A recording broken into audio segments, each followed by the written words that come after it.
Takumi finds himself transported to another world, standing before the goddess Nolan. The first thing she does is offer a heartfelt apology, explaining that his summoning was a complete mistake. She reveals that when a summoning spell is cast, it typically targets a random group of Earth's losers to transport them to another world. However, Takumi's life was actually going quite well, so he wasn't supposed to be included. Unfortunately, due to a mishap, he was swept up in the summoning process along with everyone else. The blame falls on the Holy Sidonia Empire, which recklessly activated the summoning spell. Since Takumi wasn't intended to be summoned, Nolan brought him directly to her instead of sending him to Sidonia with the other summoned heroes. Takumi asks Nolan if she can simply send him back to Earth, given that his summoning was a mistake. Unfortunately, she explains that it's not possible. Out of sheer anger at Sidonia for using the forbidden summoning spell, she immediately removed it from this world's magical laws, ensuring that no one could travel between worlds anymore. As a result, Takumi is now permanently stuck here. To make matters worse, the summoning process technically killed him. When Takumi realizes he's now a disembodied ghost, he begins to panic, but Nolan reassures him that there's no need to worry. While she can't return him to Earth, she can provide him with a new body and help him start a new life as a citizen of this world. As an apology, since this is partially her fault, she offers to grant him her blessing to make his life easier. Takumi doesn't really have much of a choice, so he agrees to be reborn into this world. Nolan is glad to hear that because it makes this a lot easier for her. She tells him to open his status screen to check out the new life he will have. When Takumi does, he finds out that Nolan is planning to give him a 17-year-old body, even though he's 40. Nolan tells him not to bother with the minor details. More importantly, he still needs to pick out his job. She tells him that there are two main classes for jobs. If Takumi wants something more combat-focused, he can pick things like swordsman, knight, or hunter. But if that doesn't appeal to him,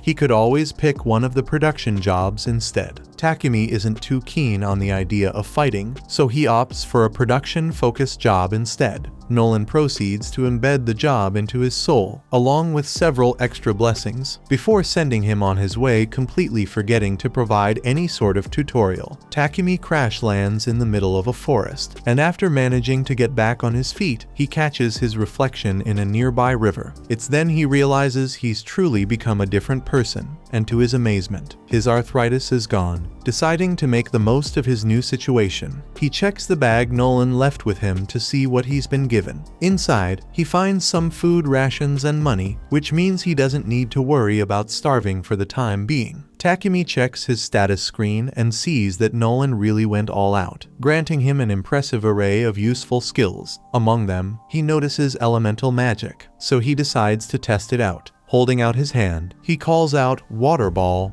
and instantly, a sphere of water forms in his palm. The other elements work just as seamlessly, and Takumi is able to use them effortlessly on his first attempt. With his newfound magic abilities figured out, he begins to consider his next steps and decides to make his way to the nearest village. While walking, Takumi comes across a stick in the middle of the path. It looks like a really nice stick, so he uses his appraisal skill to scan it and finds out that this is Trent wood. It's gotten from a wood monster and is really useful for making things like magic staves and spears. Takumi decides to put his modeling skill to the test and uses it on the wood to create a spear. Since the wood works so well, Takumi decides to scan around to see if there are any other useful plants nearby. He finds a ton of them, so he spends the next hour picking them. However, he doesn't know what to do with all these plants since they definitely won't fit in his bag. He might have to leave them behind, but then Takumi remembers that he has an item box skill, so he uses it to store all the plants. Suddenly,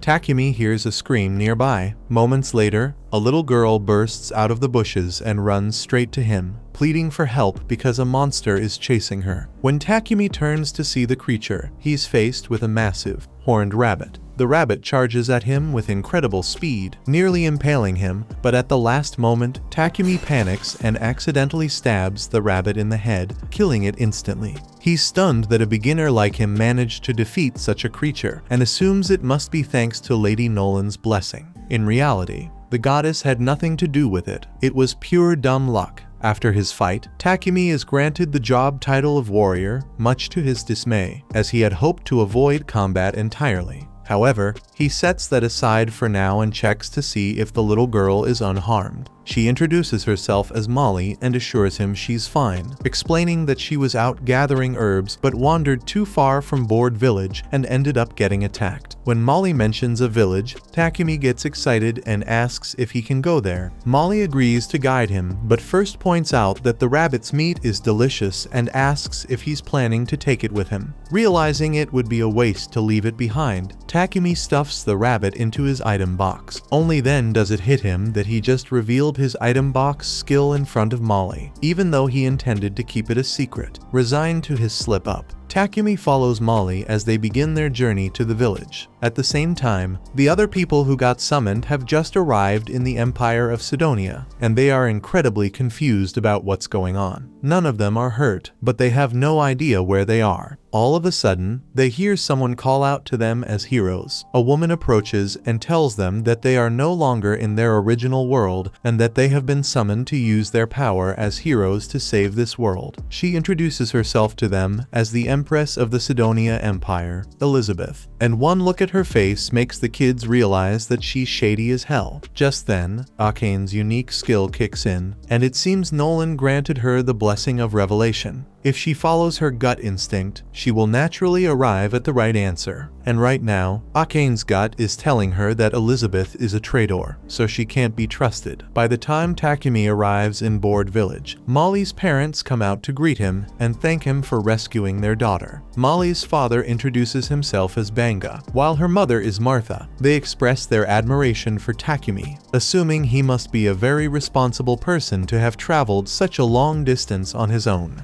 Takumi takes the opportunity to ask if it would be possible for him to stay in the village for a while, explaining that he has nowhere else to go. Banga and Martha warmly welcome him, but mention that, unfortunately, there isn't an inn in the village, so there's currently no place for him to stay. However, they suggest a solution. The villagers can build him a house. Soon, the entire village gathers around an empty plot of land, ready to get started. Wanting to contribute in some way, Takumi decides to use his earth magic to flatten the ground for the foundation. It's the first time he's used magic on such a large scale, and the effort nearly causes him to pass out from mana depletion.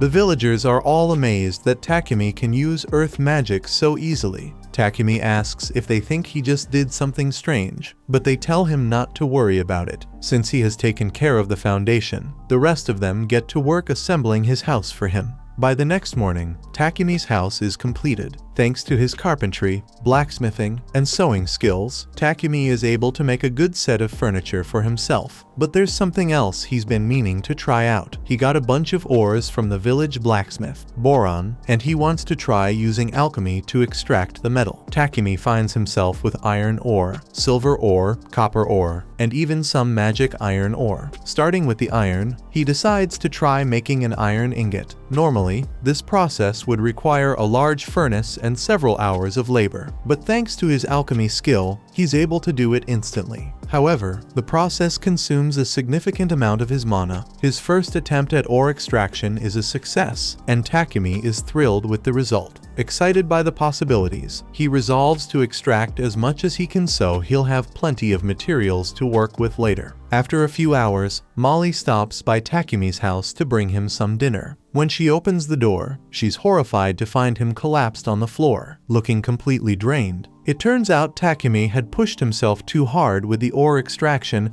and came dangerously close to dying from mana depletion. Luckily, Martha and Banga gave him a recovery potion, bringing him back to normal. While Takumi is eager to continue practicing his alchemy, he had to promise them he wouldn't overdo it again. Over time, Takumi extracts a bunch of iron, copper, and even a bit of gold, allowing him to make a ton of useful tools. Once he is done with his alchemy practice, he spends time with Boron in the forge, learning how to make all kinds of weapons. The blade he forges turns out really well, and once Boron is done making the sheath, it will be complete. Takumi's blacksmithing skill is now at level 40, so he's done practicing that for now and decides to move on to something else. Takumi approaches Banga and asks if he can borrow a couple of potions. Banga agrees without hesitation. potion, but he mentions that the potions he has are basic and might not be very useful. Takumi assures him that's fine, explaining that he just needs an example to use as a template. He plans to create his own potions using the herbs he collected from the forest. Impressed by Takumi's initiative, Banga offers his full support and even says he'll buy some potions from him once the first batch is ready. Takumi thanks Banga and, with the basic potion in hand, begins crafting his own version. He uses hillock leaves and water to create it, carefully following his process. Once finished, he pours the potion into a glass jar and compares it to the one Banga provided. Both are blue,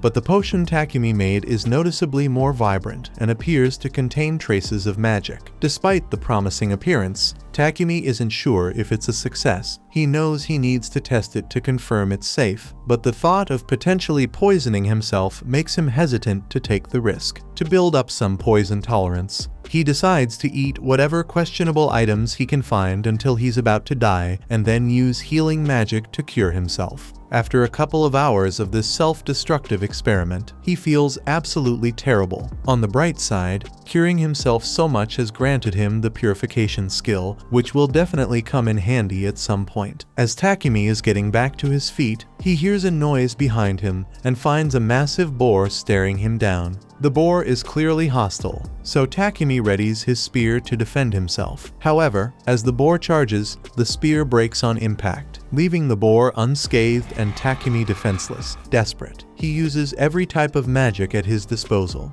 but nothing seems to harm the boar. As if things couldn't get any worse, he catches sight of a poison spider creeping up behind him, poised to strike. Takumi realizes he's completely cornered. Instead of attacking Takumi, the spider turns its attention to the boar, throwing off its charge and causing it to miss him. However, the boar isn't backing down and continues its assault, leaving Takumi with little time to react. So far, none of his physical attacks have worked, but there's still one tactic he hasn't tried. As the boar charges at him again, Takumi leaps into the air and, at the moment of impact, uses his alchemy skill on the boar's head to break it down. His quick thinking pays off, allowing him to survive the encounter. Now that he's safe, Takumi decides to check on the spider since it helped him out earlier. The spider is in really poor shape after being hit by the boar. Takumi decides to heal it so it doesn't die. Afterwards, he gets up to return to the village, but then he receives a notification telling him that he has successfully tamed the spider. He didn't realize it was even possible to tame a spider, but he's hesitant to take it with him since spiders are considered dangerous monsters. The spider gives Takumi an adorable look with its cutesy eyes, and despite everything, he decides to accept it as his pet. To make it official, he names her Maple. Not long after,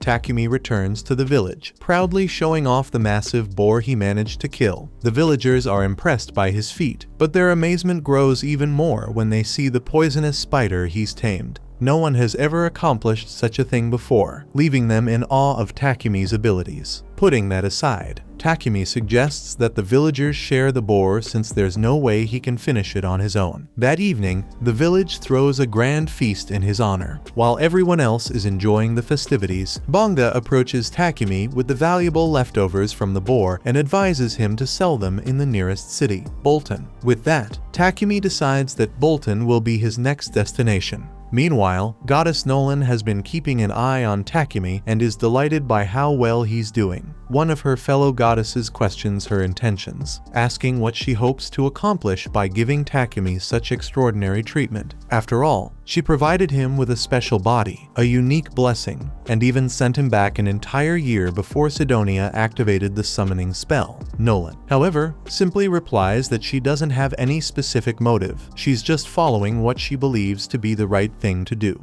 The next morning, Takumi wakes up to discover he's tied up in bed, instantly realizing that Maple is the one responsible. Maple apologizes, explaining that she has been feeling really lonely because Takumi has been so busy lately, and she just wanted to grab his attention. Takumi reflects and understands that he has been so caught up in his work that he hasn't been spending much time with Maple. Determined to make it up to her, he decides to take the day off from work and spend time playing with Maple, which makes her incredibly happy. Just then, Martha walks in to bring Takumi some lunch. It looks like something weird is going on between Takumi and Maple, but Takumi assures her that it's not what she thinks. Martha takes his word for it, but she can't help but notice that the silk Maple produced looks really nice. She plans to milk Maple dry of as much silk as she can. Later that day, Martha manages to craft a shirt made from spider silk, and all the women in the village are completely enamored with the texture of the fabric. Takumi is surprised to learn that spider silk is in such high demand. The women explain that spider silk is considered a luxury material, usually only affordable to nobles. Martha then asks Maple if she could produce more silk for her. Maple begins squirting it out, but the process is slow and time-consuming, meaning she won't have the chance to play with Takumi for a while. Takumi is a little disappointed since he was looking forward to spending time with Maple for once, but he still has things to do anyway, so he's not too bothered. It has been roughly a month since Takumi first came to this village, and he intends to head to the city and study his alchemy. However, he can't bring himself to say goodbye to all the villagers after spending so much time with them. Takumi heads over to the forge to meet with Boron and continue honing his blacksmithing skills. Before long, they successfully craft a chest plate that fits Takumi perfectly, along with a pair of steel toe boots. Boron mentions that the boots could come in handy if Takumi ever needs to kick something, but Takumi quickly clarifies that he has no intention of fighting, as his true focus is on becoming an alchemist. Just then, Banga shows up, and he's glad to see that Takumi's armor is finally complete. However, he admits he's going to miss Takumi once he's gone. He knows Takumi can't stay here forever if he wants to expand his production business. It's the logical move for him to head to the city, where he can sell more goods and get a reliable supply of materials. A trader from Bolton is going to come to the village in a couple of days, so Banga arranged for Takumi to ride with him on his way back to Bolton. Though they're sad to see him leave, they understand it's for the best and encourage Takumi to start getting his things ready. Grateful for all their support, Takumi thanks them and begins heading back to his house to pack up. On the way, he crosses paths with Martha, who is carrying a bucket of meat. Curious, he asks what she's up to, and Martha explains that she's on her way to dispose of the innards of a horned rabbit that Banga caught. She mentions that while the innards are considered the tastiest part of the rabbit, they require careful processing to eliminate any diseases or parasites. This village doesn't have the equipment necessary to do that, so she has to throw the meat away so no one gets sick. However, Takumi tells her that won't be necessary since he can just purify the meat. He bends down and uses purification magic, so the meat in the bucket should be safe to eat now. While Martha is indeed thankful, she is equally stunned that Takumi can use light magic. She tells him that he probably shouldn't reveal he can use light magic when he leaves this village because very few people in this world are capable of it. If people found out, it would draw a lot of unwanted attention. Takumi takes her warning to heart and vows to be cautious about revealing his powers. However, while he remains in the village, he decides to use his abilities to improve their quality of life as much as possible. Using earth magic, he constructs a sturdy brick wall to enhance the village's security. For added convenience, he installs a water pump and creates a few other useful amenities. By the time he finishes, the village has been completely transformed, looking like an entirely new place. When the merchant arrives, he barely recognizes it. Banga comes out to greet Papek, and after completing a trade deal, Takumi walks up so they can start going. Papek has already heard a lot about Takumi from Banga, so he introduces himself, and everyone asks if Takumi has all his stuff ready. Takumi assures them he hasn't forgotten anything, but there is one thing he wants to give them.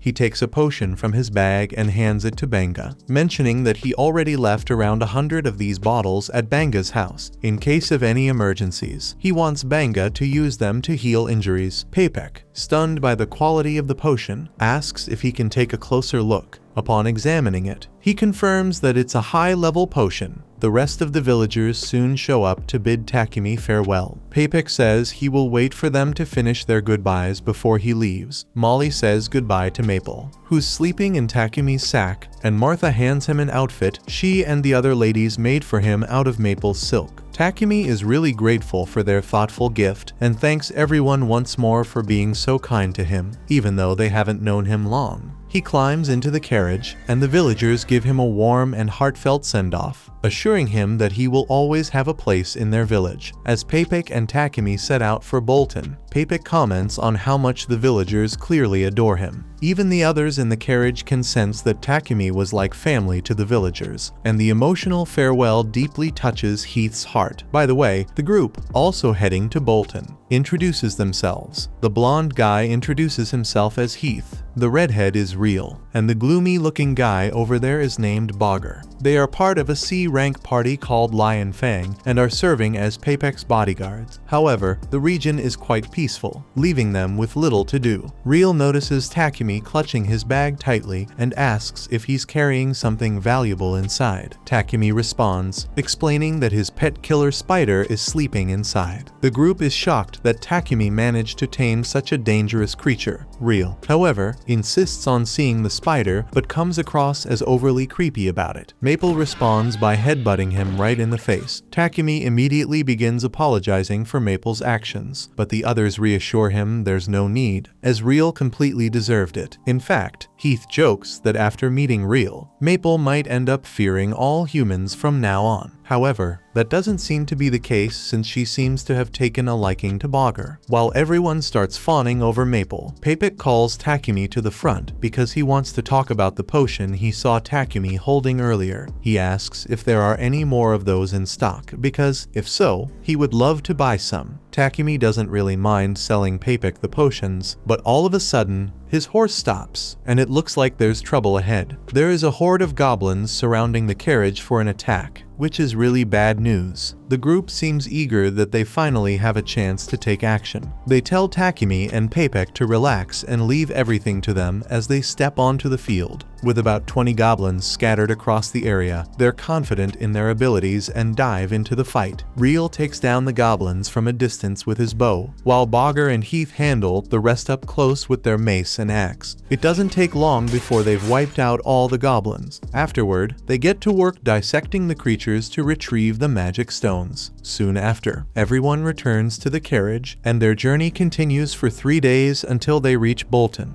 Upon entering the city, the Lion Fang members head to the Adventurers Guild to report the success of their bodyguard mission. Takumi accompanies them, as he also needs to register with the guild to remain in the city. Takumi would have preferred to join the Alchemist Guild, but since there isn't one in the area, he's left with no choice but to register as an adventurer instead. Hans, the receptionist, explains that Takumi can use the Adventurer Guild card as a form of identification, and as long as he completes at least one simple quest per month, the card will remain active. Takumi proceeds to register as an adventurer and introduces Maple as his pet. After all the registrations are complete, Takumi heads to Papek's trading company to work on a deal for the potions. He has roughly 100 of 3 different potions in stock, and all of them are extremely high quality. Papek is prepared to pay 10 silver coins for each healing and stamina potion and 50 silver coins for each mana potion. Takumi does some quick math in his head and realizes that he would make over 7 million yen. Takumi feels that the amount of money mentioned is far too much, but Papek explains that he could have earned even more if he already had an established reputation as a producer. With that in mind, since Takumi plans to work as a producer in the city, Papek suggests finding a house with an attached workshop for convenience. However, this makes Takumi realize that he hadn't even considered where he would live once he arrived in the city. Papek decides to help him out a little and calls for his assistant, Thomas, so he can show Takumi a good property with an affordable rate. However, when Takumi finally sees the house, it looks way more like a mansion, so he doesn't think he can afford it. Thomas assures him that the mansion is quite affordable and guarantees that there are no ghosts here, so he won't have to worry about that. Takumi spots the workshop connected to the house and starts thinking seriously about purchasing it, as it would be ideal for his work. With the money he made from selling potions to Papek, he has enough to afford it. After considering it for a while, he decides to move forward and tells Thomas that he'll buy the mansion.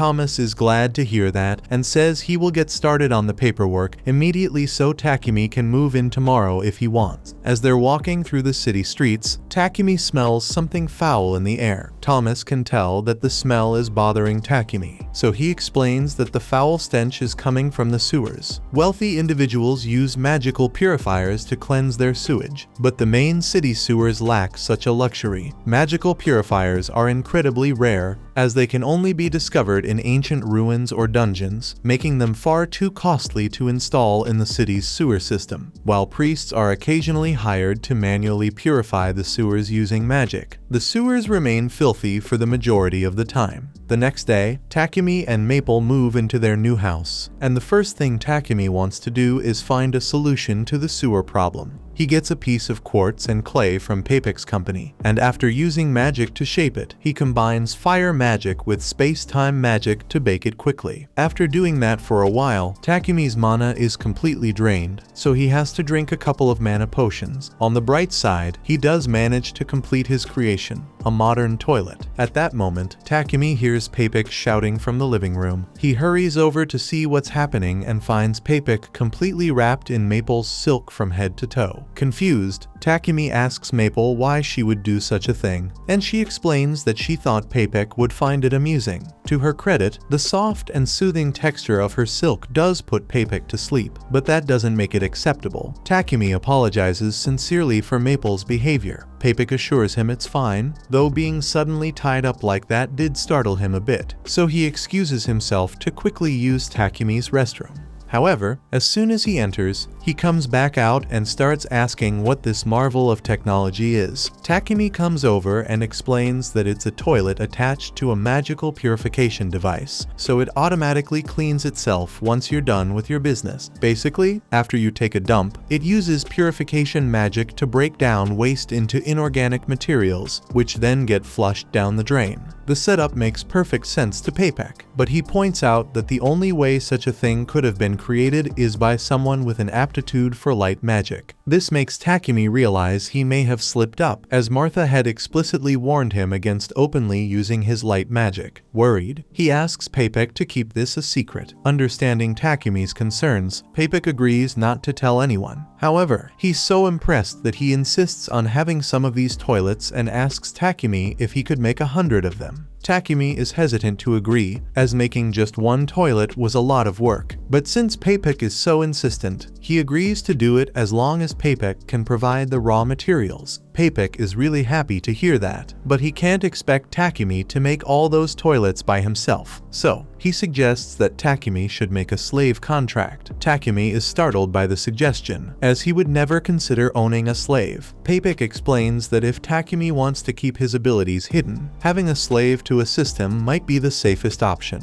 as slaves are bound to secrecy. He emphasizes that possessing an aptitude for light magic is an extraordinary rarity, signifying divine favor, which would likely draw the attention of the Church of Divine Light. The Church might go to great lengths to force Takumi into working for them, making secrecy even more critical. The Church makes a lot of profit by monopolizing purification magic, so Papek doubts they would be happy to learn that commoners could have access to cheap purification through Takumi's toilets. However, Papek has an idea of how to get around the Church, so Takumi doesn't need to worry about it for now. The most important thing is making sure the Church doesn't find out about his light magic. That's why Papek insists that getting a slave would be the best option for him. Takumi remains strongly opposed to slavery and declares that he will manage all the work on his own. However, his guild card suddenly begins to glow. Upon checking it, he discovers a message requiring him to complete a verification quest to maintain his adventurer status. Realizing he won't have the time to finish the toilets on his own, he reluctantly agrees to buy a slave. Papek brings Takumi to the Mulan Trading Company, explaining that they are known as the most ethical slave traders in the area. While Papek goes to negotiate with the owner to secure a good deal for Takumi, Takumi wanders out into the garden, drawn by its beauty. In the garden, he spots a stunning elf girl sitting on a terrace. The moment she notices Takumi,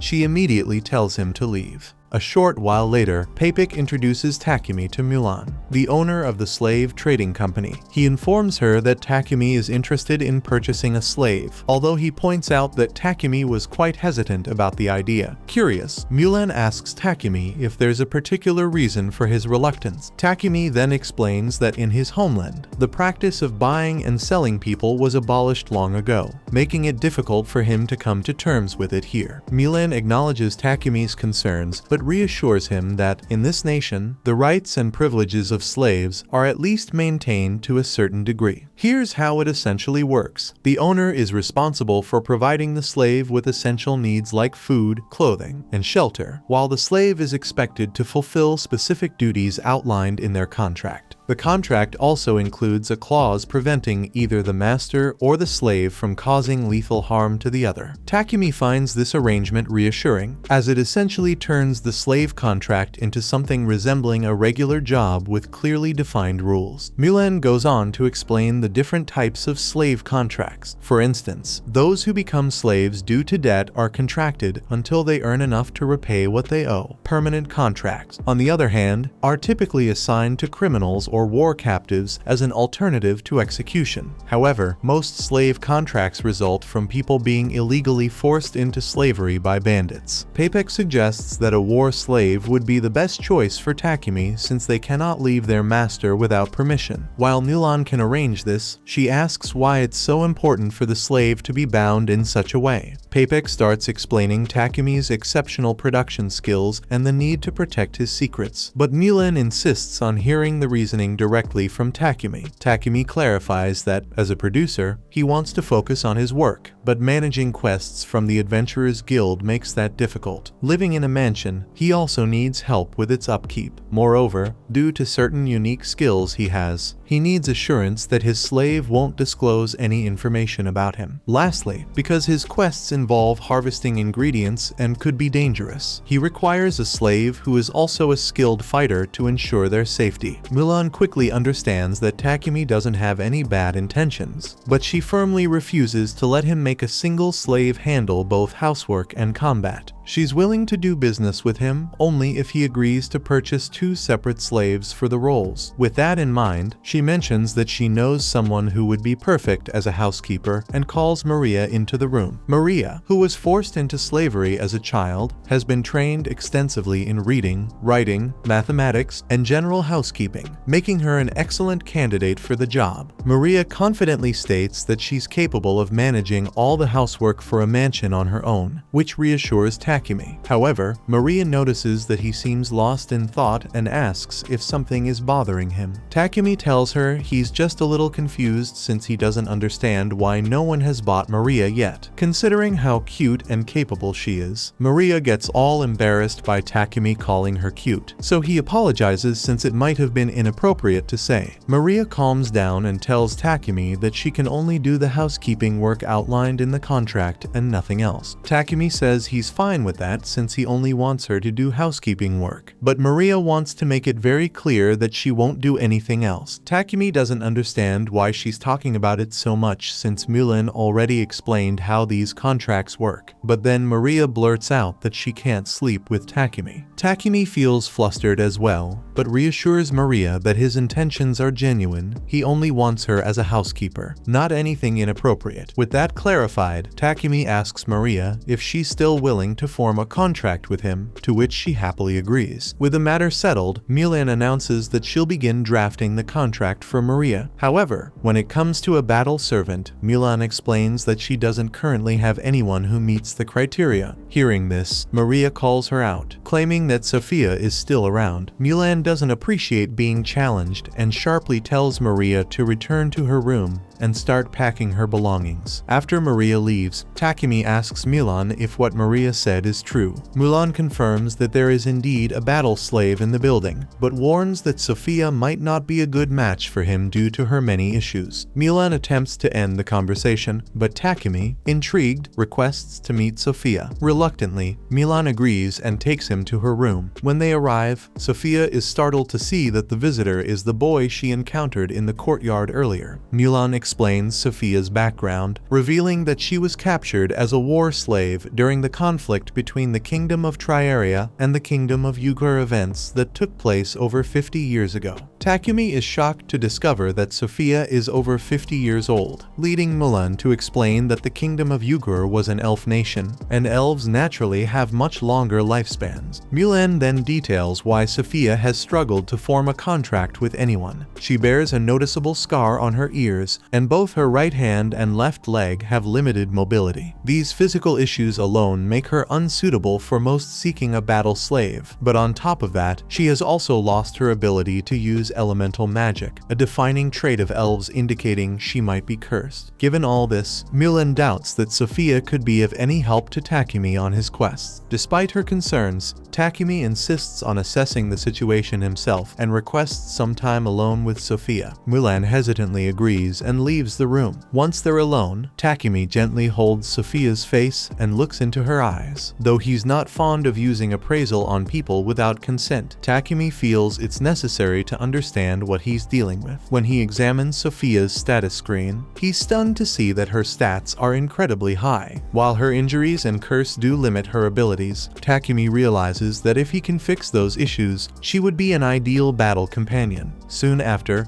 Mulan returns to the room and asks if Takumi has made his decision. He confidently states that he wants to take Sophia. Surprised, Sophia reminds him of all her flaws, but Takumi assures her that he'll fix everything, so it won't be an issue. Impressed by his confidence, Mulan agrees to entrust Sophia to Takumi's care. A few minutes later, Mulan finalizes the terms of the contract, and the final step is to execute it. The three gather together as Mulan uses magic to bind them to the agreed terms. Once the process is complete, Maria and Sophia officially become Takumi's slaves. Maria expresses her gratitude to Takumi for choosing her and vows to work hard to meet his expectations. With Sophia echoing the sentiment, the trio eventually heads back to Takumi's house, and the moment he opens the door, Maple excitedly leaps out to greet him. Concerned for Takumi's safety, both Maria and Sophia immediately tense up, with Sophia preparing to attack. However, Takumi quickly stops her and explains that Maple is actually his pet killer spider. Though puzzled by the revelation, the two decide to accept it and act as if it's completely normal. A little while later, Takumi shows them to one of the empty rooms in the mansion. Sophia and Maria really like it, so Takumi tells them that Sophia can have this one and Maria can take the room next door. Neither of them can believe that Takumi is willing to give them their own rooms, but it's not like he's using the rooms anyway, so he thinks it would be nice if someone got some use out of them at least. Additionally, there is also a large bath. So he tells them that once they are done unpacking, they can use the bath whenever they like, and Maria is really excited about it. Later, while taking a bath together, Maria shares how pleased she is that Takumi chose to purchase Sophia as well. She admits she never believed Mulan would let Sophia go, as Mulan had spent the past 50 years refusing to sell her, no matter how much was offered. For Mulan to sell Sophia to Takumi, she must have seen something trustworthy in him. Sophia agrees that Takumi seems kind, but remains a bit wary since they know so little about him. During the contract preparations, Sophia caught a glimpse of Takumi's file and noticed that much of his background information, such as his hometown and lineage, was left blank. This makes her suspect that he might be intentionally hiding something. After they are done with their bath, they head outside and are shocked to see that Takumi already prepared dinner for them. Maria is especially devastated since household work is meant to be her job, so if Takumi handles everything himself, then she's as useless as a toilet. Takumi explains that he was just trying to make Maria's first day on the job a little easier, but if it makes her feel better, he will let her handle the rest of the chores on her own. For now, he asks them to sit down so they can all have dinner together. But Sophia is hesitant since servants usually don't get to eat at the same table as their master. Takumi understands that she may think his behavior is strange for a slave owner, but he doesn't want her to get stuck on tradition. On the topic of tradition, Takumi mentions that he's not particularly fond of being called master all the time and suggests that they call him by his name instead. Sophia, however, asks if this is a formal order. Takumi clarifies that he doesn't want to force her to call him by his name if it makes her uncomfortable. While Maria seems perfectly fine with addressing him by name, Sophia remains a bit reluctant. The next day, Takumi heads to Papex Trading Company to pick up a package he ordered. Papex says he did his best to wrap it up securely, but he still wants Takumi to be careful when carrying it home. On his way home, Takumi notices a church nearby, so he heads inside and kneels down to pray to Nolan. He thanks her for all the skills she gave him since they've really helped him, but there's something he's been meaning to ask her. In the time he has spent in this world, he learned that the Holy Empire of Sidonia controls the religious doctrine here, so he doesn't understand why Nolan has so much problem with them. At that moment, Takumi hears Nolan's voice and notices her standing before him, causing him to momentarily panic. Nolan calmly explains that she heard him praying to her and brought him here for a little chat. Addressing his earlier question, she reveals that she doesn't favor Sidonia because they don't follow her will. She goes on to explain that this world has two main religions, the Church of Creation and the Church of Divine Light. The Church of Creation has faithfully worshipped her since its inception, while the Church of Divine Light operates without regard for her guidance, doing as it pleases. The Sidonia Empire even launched multiple crusades to forcibly spread their religion. Throughout all this, Nolan chose to remain uninvolved, as she had no interest in meddling with humanity's petty disputes. Takumi points out that that was a dumb move since the only reason Sidonia was able to activate the summoning spell that brought him here was because Nolan didn't intervene until it was too late. And yeah, it sounds bad when he puts it like that, but she gave him all her blessings to make up for her mistake. Although, there is something she needs to tell him. Most of her blessings will remain with him forever, but there is one that will fade away, and that's the unusually great luck he has been having recently. She basically gave him a beginner's tutorial by allowing him to meet such nice and helpful people, but soon he will end up meeting people with malicious intentions. From now on, the results of his actions will completely depend on him.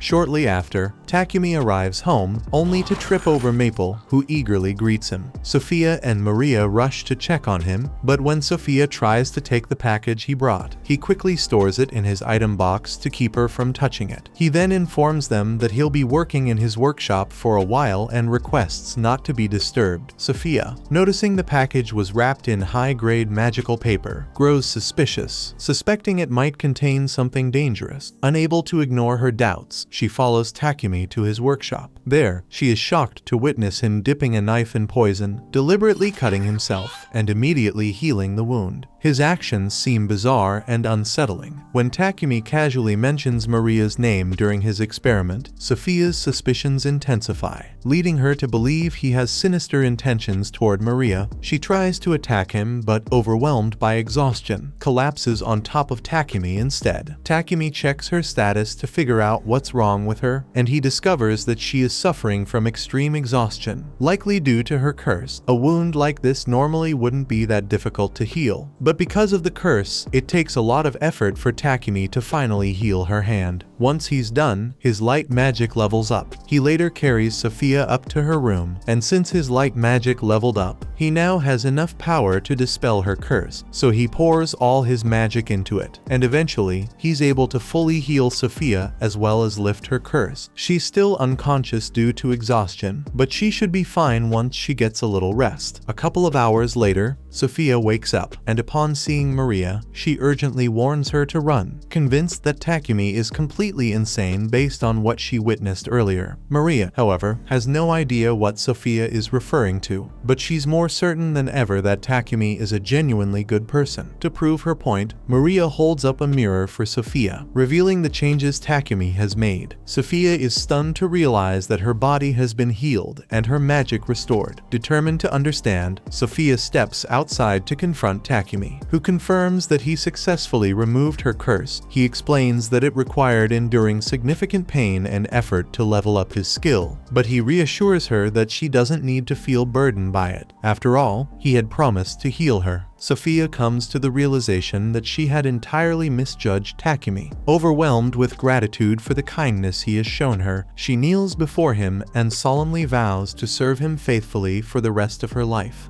The following morning, Takumi makes his way to the library to search for information about alchemy, only to discover that the entire library contains just 4 books on the subject. Puzzled, Takumi wonders why alchemy isn't more widely practiced, especially since it seems so straightforward to grasp. However, the truth is that alchemy is far from simple. The available texts on alchemy are written in the ancient language of this world, and the only reason Takumi can make sense of any of it is thanks to the blessing Nolan gave him, which allows him to understand every language in this world. Later that day, Takumi, Maria, and Sophia finish making a large batch of toilets. While there's still plenty more to make, they've been making steady progress. Takumi figures he'll be able to take a break from toilet making for a while, since he won't be working on more toilets for the time being. Maria asks what he plans to do next. Takumi explains that he's planning to go on some journeys in the near future. Specifically, he wants to search for new alchemy ingredients, take in the unique sights this world has to offer, and maybe even explore some ruins along the way. He's already decided to take Sophia along as his bodyguard, so he's going to need Maria to stay behind and look after the house while he's away. Maria, however, isn't thrilled with the idea. She asks Takumi if she can join him on his journey, but he doesn't think it's a good idea since the trip is likely to be dangerous. Besides, he mainly hired Maria to take care of the mansion, so taking her along would defeat the purpose of having a maid. While Maria understands his reasoning, the thought of being left alone in the mansion makes her feel incredibly lonely, so she pleads with Takumi to reconsider. Takumi feels guilty about leaving Maria by herself, but before making a decision, he decides to check something. He grabs Maria's face and uses appraisal to examine her stats. To his surprise, Maria is quite impressive. Her skills are excellent, not overpowered, but definitely strong enough to hold her own in a fight. With that, Takumi agrees to let her come along, as long as she's confident she can handle the journey. Sophia offers to train Maria in magic and combat to ensure she's prepared for any potential dangers, and Takumi likes the idea. He then asks Sophia to train both him and Maria. Now that it's settled that Maria will be joining the expedition, Takumi decides it's time to start crafting equipment for everyone. Before getting to work, he asks Sophia what kind of weapon she'd prefer. Without hesitation, Sophia begins listing an extensive arsenal of weapons. She requests a longsword, a 2.5-meter spear, a bow, and 2 knives. That level of preparation is no surprise, given her experience as a seasoned warrior. Maria, on the other hand, isn't very familiar with weapons, though she did receive some basic short sword training from Milan. She tells Takumi that a set of battle knives should be sufficient for her. However, Sophia points out that relying solely on battle knives would leave Maria at a disadvantage in terms of reach, so she suggests adding a spear to her arsenal. Since Maria doesn't know how to use a spear, Sophia offers to give her some quick training to teach her the basics. While they work on that, Takumi gets started on crafting the weapons. It doesn't take him long to finish making all the blades, but the process uses up a significant amount of his mana, forcing him to drink a mana potion to recover before he can continue. The final step for the blades is for Takumi to cast an attack and auto repair enchantment on them, so he doesn't have to perform maintenance as often. Once that's done, the blades are finally complete. Now, he's going to move on to the handles, but since Maria requested battle knives, she's going to need a sheath for them, and even though Takumi is a gentleman, he's still a man of culture. So, imagining Maria's thick thighs with knives on them nearly makes him pass out. Next up, Takumi needs to craft armor for the girls. Instead of directly asking them to let him take their measurements, he comes up with a more convenient solution. He opens his item box and pulls out 2 life-size dolls of Maria and Sophia that he had previously created using his Appraisal X skill. Just don't ask why he made them in the first place. As for the armor itself, Takumi plans to make it using Maple's silk and some of the carapace and hide he got from the armored boar. When it comes to the design, he's never had the chance to make armor for others before, so he decides to let his mind run wild and try out all his outfit fantasies with those dolls. After several days and multiple redesigns, Takumi finally presents the armor to Maria and Sophia, and it looks fantastic on them. He asks if they like it, and both are genuinely surprised by how perfectly it fits, especially since Takumi never took their measurements. It's almost as if he had exact replicas of them. Suddenly, Maple starts to spill the beans about the dolls Takumi used, but he quickly covers Maple's mouth before she can say anything further. To divert their attention and avoid suspicion,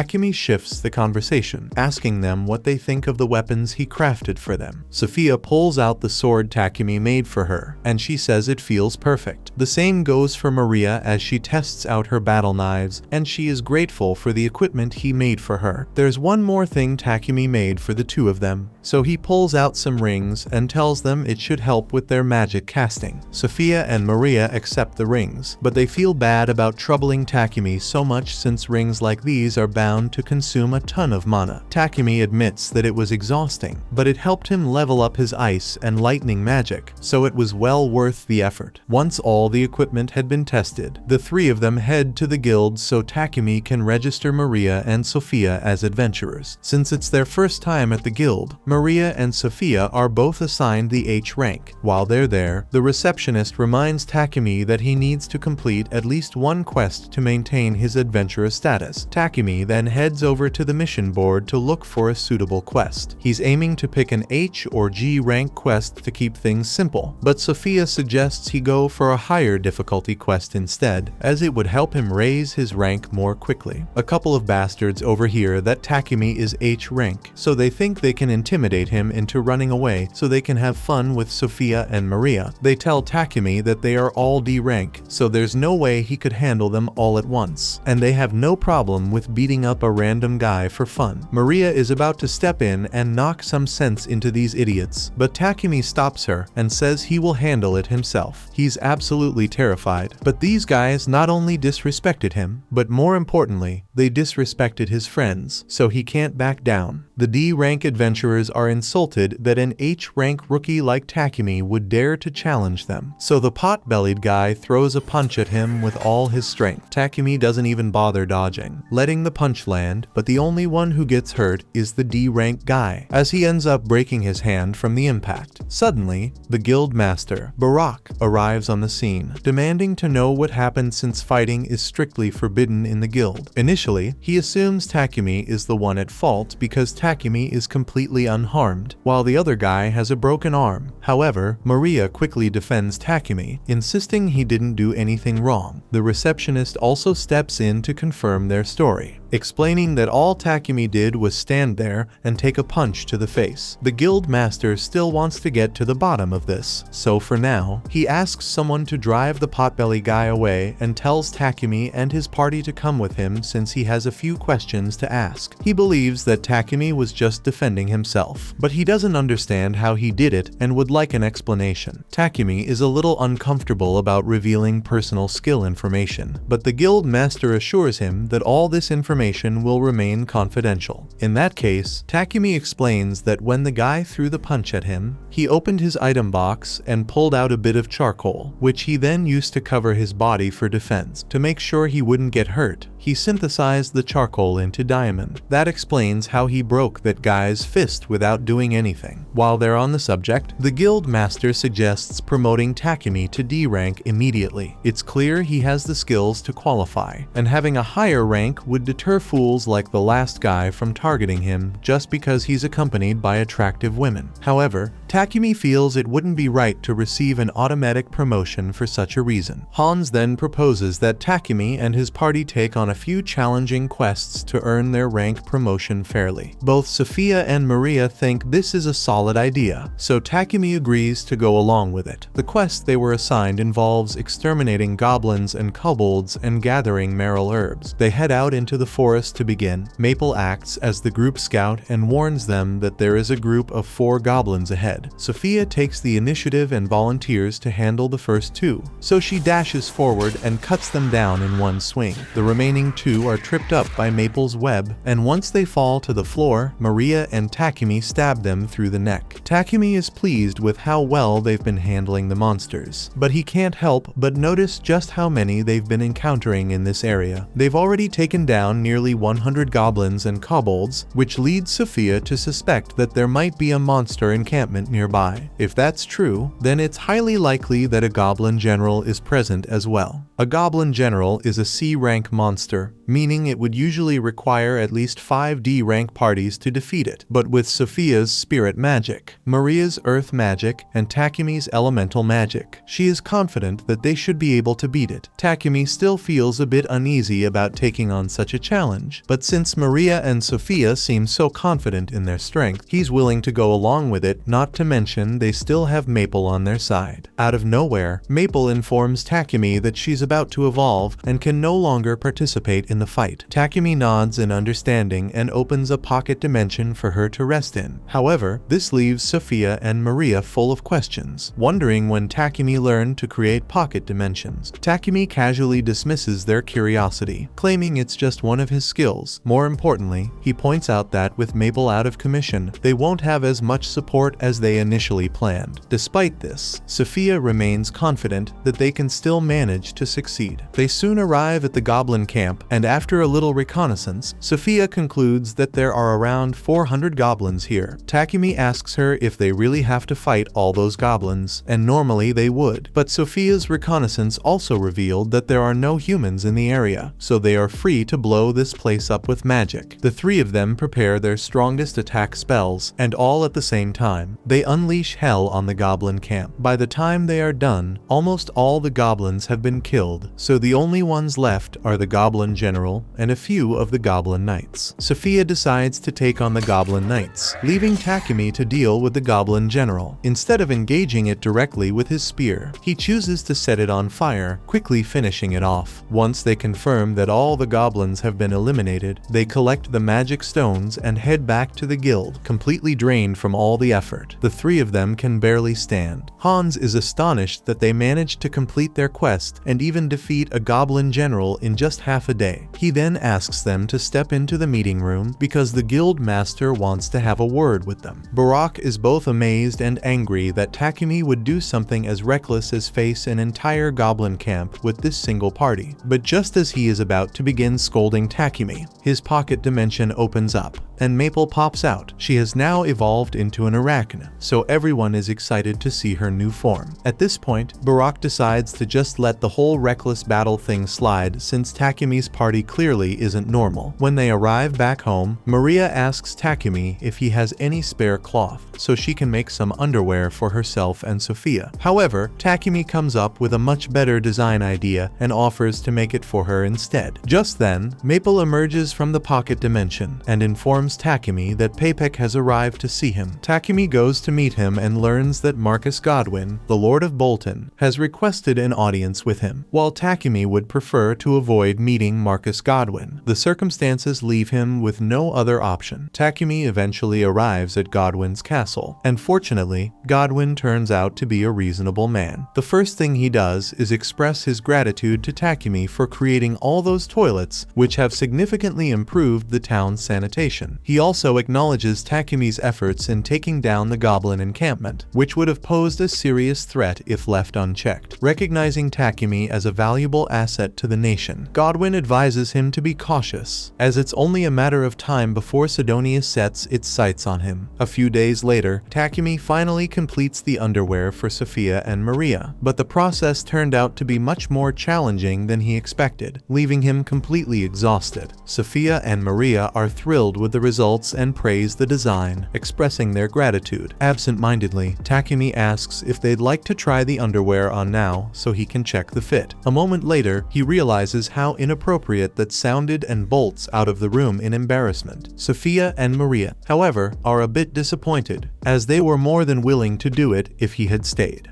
A few days later, Takumi needed to cool down, so he chose refrigerators as his next project. Once he completed them, he explained to the girls that these fridges would help keep food cold, preventing it from spoiling. They were all thrilled as they felt the chilly air coming from the appliance. To make the refrigerators, Takumi combined iron, chromium, and nickel to produce stainless steel, then incorporated a magical device infused with cooling magic. Maria expressed her gratitude to Takumi, as she could now prepare meals using fresh ingredients whenever she wished. Takumi planned to give one of the fridges to Maria, while the other two would be sent to Papek for him to sell. With that task completed, Takumi was ready to move on to his next project. Sophia asked if he was planning to create something new again, but in reality, Takumi was considering upgrading their equipment instead. There were a few adjustments he had been wanting to make ever since their battle with the goblins, and with their upcoming journey, he wanted their gear to be in the best possible condition. With that in mind, he decided to craft a set using mithril and adamantite. Takumi went to the guild to ask Hans if there were any blacksmiths around who had experience working with mithril and adamantite. However, since these metals were extremely rare, there weren't many craftsmen with the necessary skills. If Hans had to make a guess, the only ones capable of handling them would be the dwarves from Namstal. But since that was far away, traveling there wasn't an option for Takumi. Takumi resigned himself to the fact that he wouldn't be able to find a suitable blacksmith after all. However, just before he left, Hans mentioned a city called Horas, located northwest of the kingdom of Barkila. If Takumi traveled there, he should be able to find some mithril and adamantite. The only issue was that gaining access might be tricky, as only members of the blacksmith guild were permitted to enter the mines. Fortunately, Hans had a clever way to work around the rules. Hypothetically speaking, if Takumi were to accept a quest to eliminate the monsters that had appeared in the mine and, purely by chance, happened to stumble upon some mithril in the process, well, nothing would be preventing him from extracting the metals himself. At that moment, the guild master suddenly appeared and mentioned that he had the perfect quest for Takumi. He explained that the guild had been running low on treant wood recently, and with winter approaching, they needed someone to gather more. Since treants often roamed near the Horas mines and Takumi was already looking for a reason to go there, the guild master figured he wouldn't mind doing a bit of wood collecting along the way. Moreover, since Takumi was already planning to head there, the guild master wanted him and his party to escort someone as well. However, this was beginning to feel like a lot of work, since Takumi had never taken on an escort mission before. He asked why the members of Lion Fang couldn't handle it instead. The guild master explained that Lion Fang was currently out on a separate mission, so they couldn't do it, and Takumi was the only other person he could ask. Takumi eventually agreed to take on the escort mission, but he still didn't know much about the route to Horas, so he asked Hans how long it would take to get there. Hans explained that the journey would take 7 days by horse-drawn carriage, but if Takumi used a monster horse instead, he could cut the travel time down to just 4 days since they were twice as fast as regular horses. Thinking it was a great idea, Takumi asked if he could take one, but unfortunately, Reel arrived just in time to inform them that all the monster horses were already being used by Lion Fang. Hans was surprised to see Reel return so soon, but Reel explained that he and his party hadn't finished their quest, yet he had simply taken down a black buffalo along the way and came back to drop it off before it spoiled. Since he needed to head back out in the morning to rejoin the rest of Lion Fang, he planned to stay in town for the night. Seeing this, Takumi offered him a place to stay at his house and the chance to take a bath. Reel was excited by the prospect of a bath, so he decided to take Takumi up on that offer. Takumi was glad to hear it, but he actually had somewhere to go after this, so he said Reel could just wait for him at his house. But Reel said he would rather accompany Takumi in that case. Takumi allowed Reel to accompany him to Papek's company, and while he was there, he successfully persuaded Papek to lend him a couple of monster horses for his mission. However, in exchange, Papek requested that Takumi sell him some of the rare ores he managed to acquire from the Horas mine. Also, about the refrigerator he had brought earlier, Papek really liked it, so he asked Takumi to make some more for him once he got back from his mining trip. Meanwhile, back at Takumi's mansion, Sophia is starting to get really worried that something might have happened to him since he hasn't returned yet. Later that evening, Takumi is walking back home with Reel, and he apologizes for dragging Reel on such a long errand, even though he must be tired from his journey. But Reel doesn't mind since he is the one who said he'd accompany Takumi. At that moment, Reel sensed a hostile gaze fixed on him and Takumi. It was clear right away that he wouldn't stand a chance against this person with his current equipment, so without hesitation, he grabbed Takumi's hand and took off running. However, their pursuer quickly closed the distance and landed a powerful kick across Reel's face. The attacker then revealed herself to be Sophia, who was absolutely convinced that Reel had been trying to kidnap Takumi, so without a second thought, she was ready to cut him down. Just before she could strike Real down, Takumi quickly stepped in front of him and told Sophia she had completely misunderstood the situation. After he explained everything, Sophia knelt down and sincerely apologized to Real for almost killing him over nothing. Fortunately, Real was unharmed and decided to forgive her, though he now had plenty of questions he wanted to ask Takumi, and that list only grew longer when they finally arrived at Takumi's house, where Real was met with the sight of even more cute girls. He asks Takumi what's going on, so Takumi explains that he needed a maid to take care of the house and someone to guard him, so he hired Sophia and Maria. And then there's Maple, who happened to evolve at one point. Real is excited to see Maple again in her new form, and Maple remembers him, but she still doesn't like Real, though. Real dropped to his knees in despair, realizing that both Bogger and Heath were already married, and even Takumi had 2 girlfriends, while he was still single. However, Takumi quickly corrected him, clarifying that he wasn't actually dating either Sophia or Maria. Seizing the opportunity, Real decided to take his chance and asked Sophia if she had ever considered going out with him, but she instantly rejected him,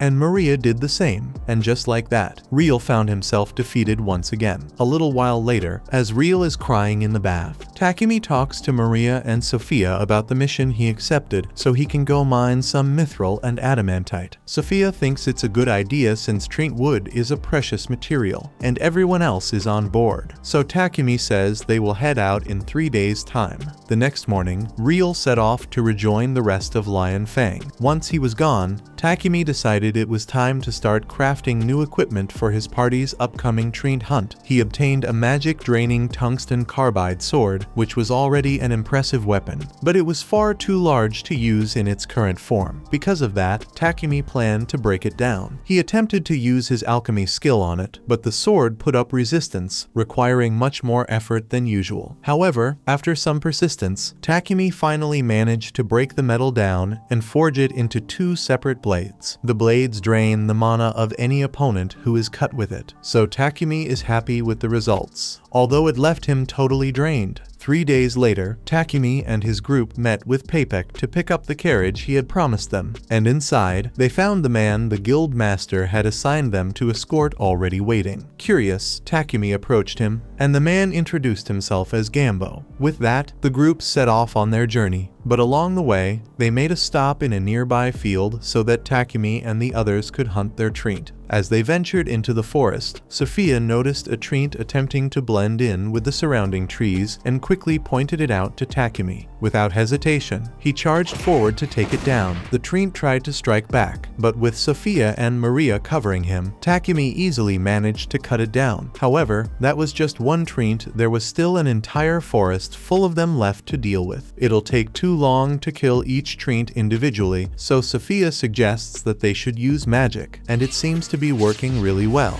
However, they are soon confronted by an elder Trent, and no matter how much magic they use to attack, it keeps regenerating. The only way to finish it off was to cut down its main body in a single strike, so Sophia instructed Takumi to coat his sword in fire and attack, while she and Maria provided cover. Working together, they finally managed to bring down the leader Trent. With that, their Trent hunting was complete, and they were free to continue their journey to Horaz. When they arrived in Horaz, the group made their way to the local adventurers guild. Once there, Gambo pointed out a quest that called for adventurers to exterminate the iron mole monsters in the mines. These creatures fed on ores, making them a significant threat. By accepting this mission, they would gain permission to enter the mines. A little while later, the group is mining in the mines, and they get really lucky because it doesn't take long for them to find some mithril and adamantite ore. However, the ores attract some monster moles from the ground, so they have to be ready to fight. Just before the mole emerged, Takumi took a moment to think and quickly came up with a clever idea. The moment the iron mole surfaced, he hit it with a burst of light magic, blinding it instantly. As a result, the creature collapsed, making it an easy target to finish off. While Takumi's method was undeniably effective, Sophia and Maria couldn't help but feel a bit disappointed since it meant they wouldn't get the chance to fight. Since the mining trip was successful, they all returned to Bolton a few days later. Once they do, Takumi visits Gambo's shop so he can learn how to work with mithril and adamantite. Gambo explains the process of extracting extracting the metal from the ore, and after a lot of effort, Takumi is able to create some mithril and adamantite, so he starts using it to make all kinds of magic-imbued gear. Once Takumi finished crafting the new gear, he handed it over to Maria and Sophia for them to test out. The girls were amazed at how lightweight yet durable their armor had become, and to their surprise, it even had magic infused into it. Takumi explained that he had imbued their gear with magic that complemented their respective elemental affinities.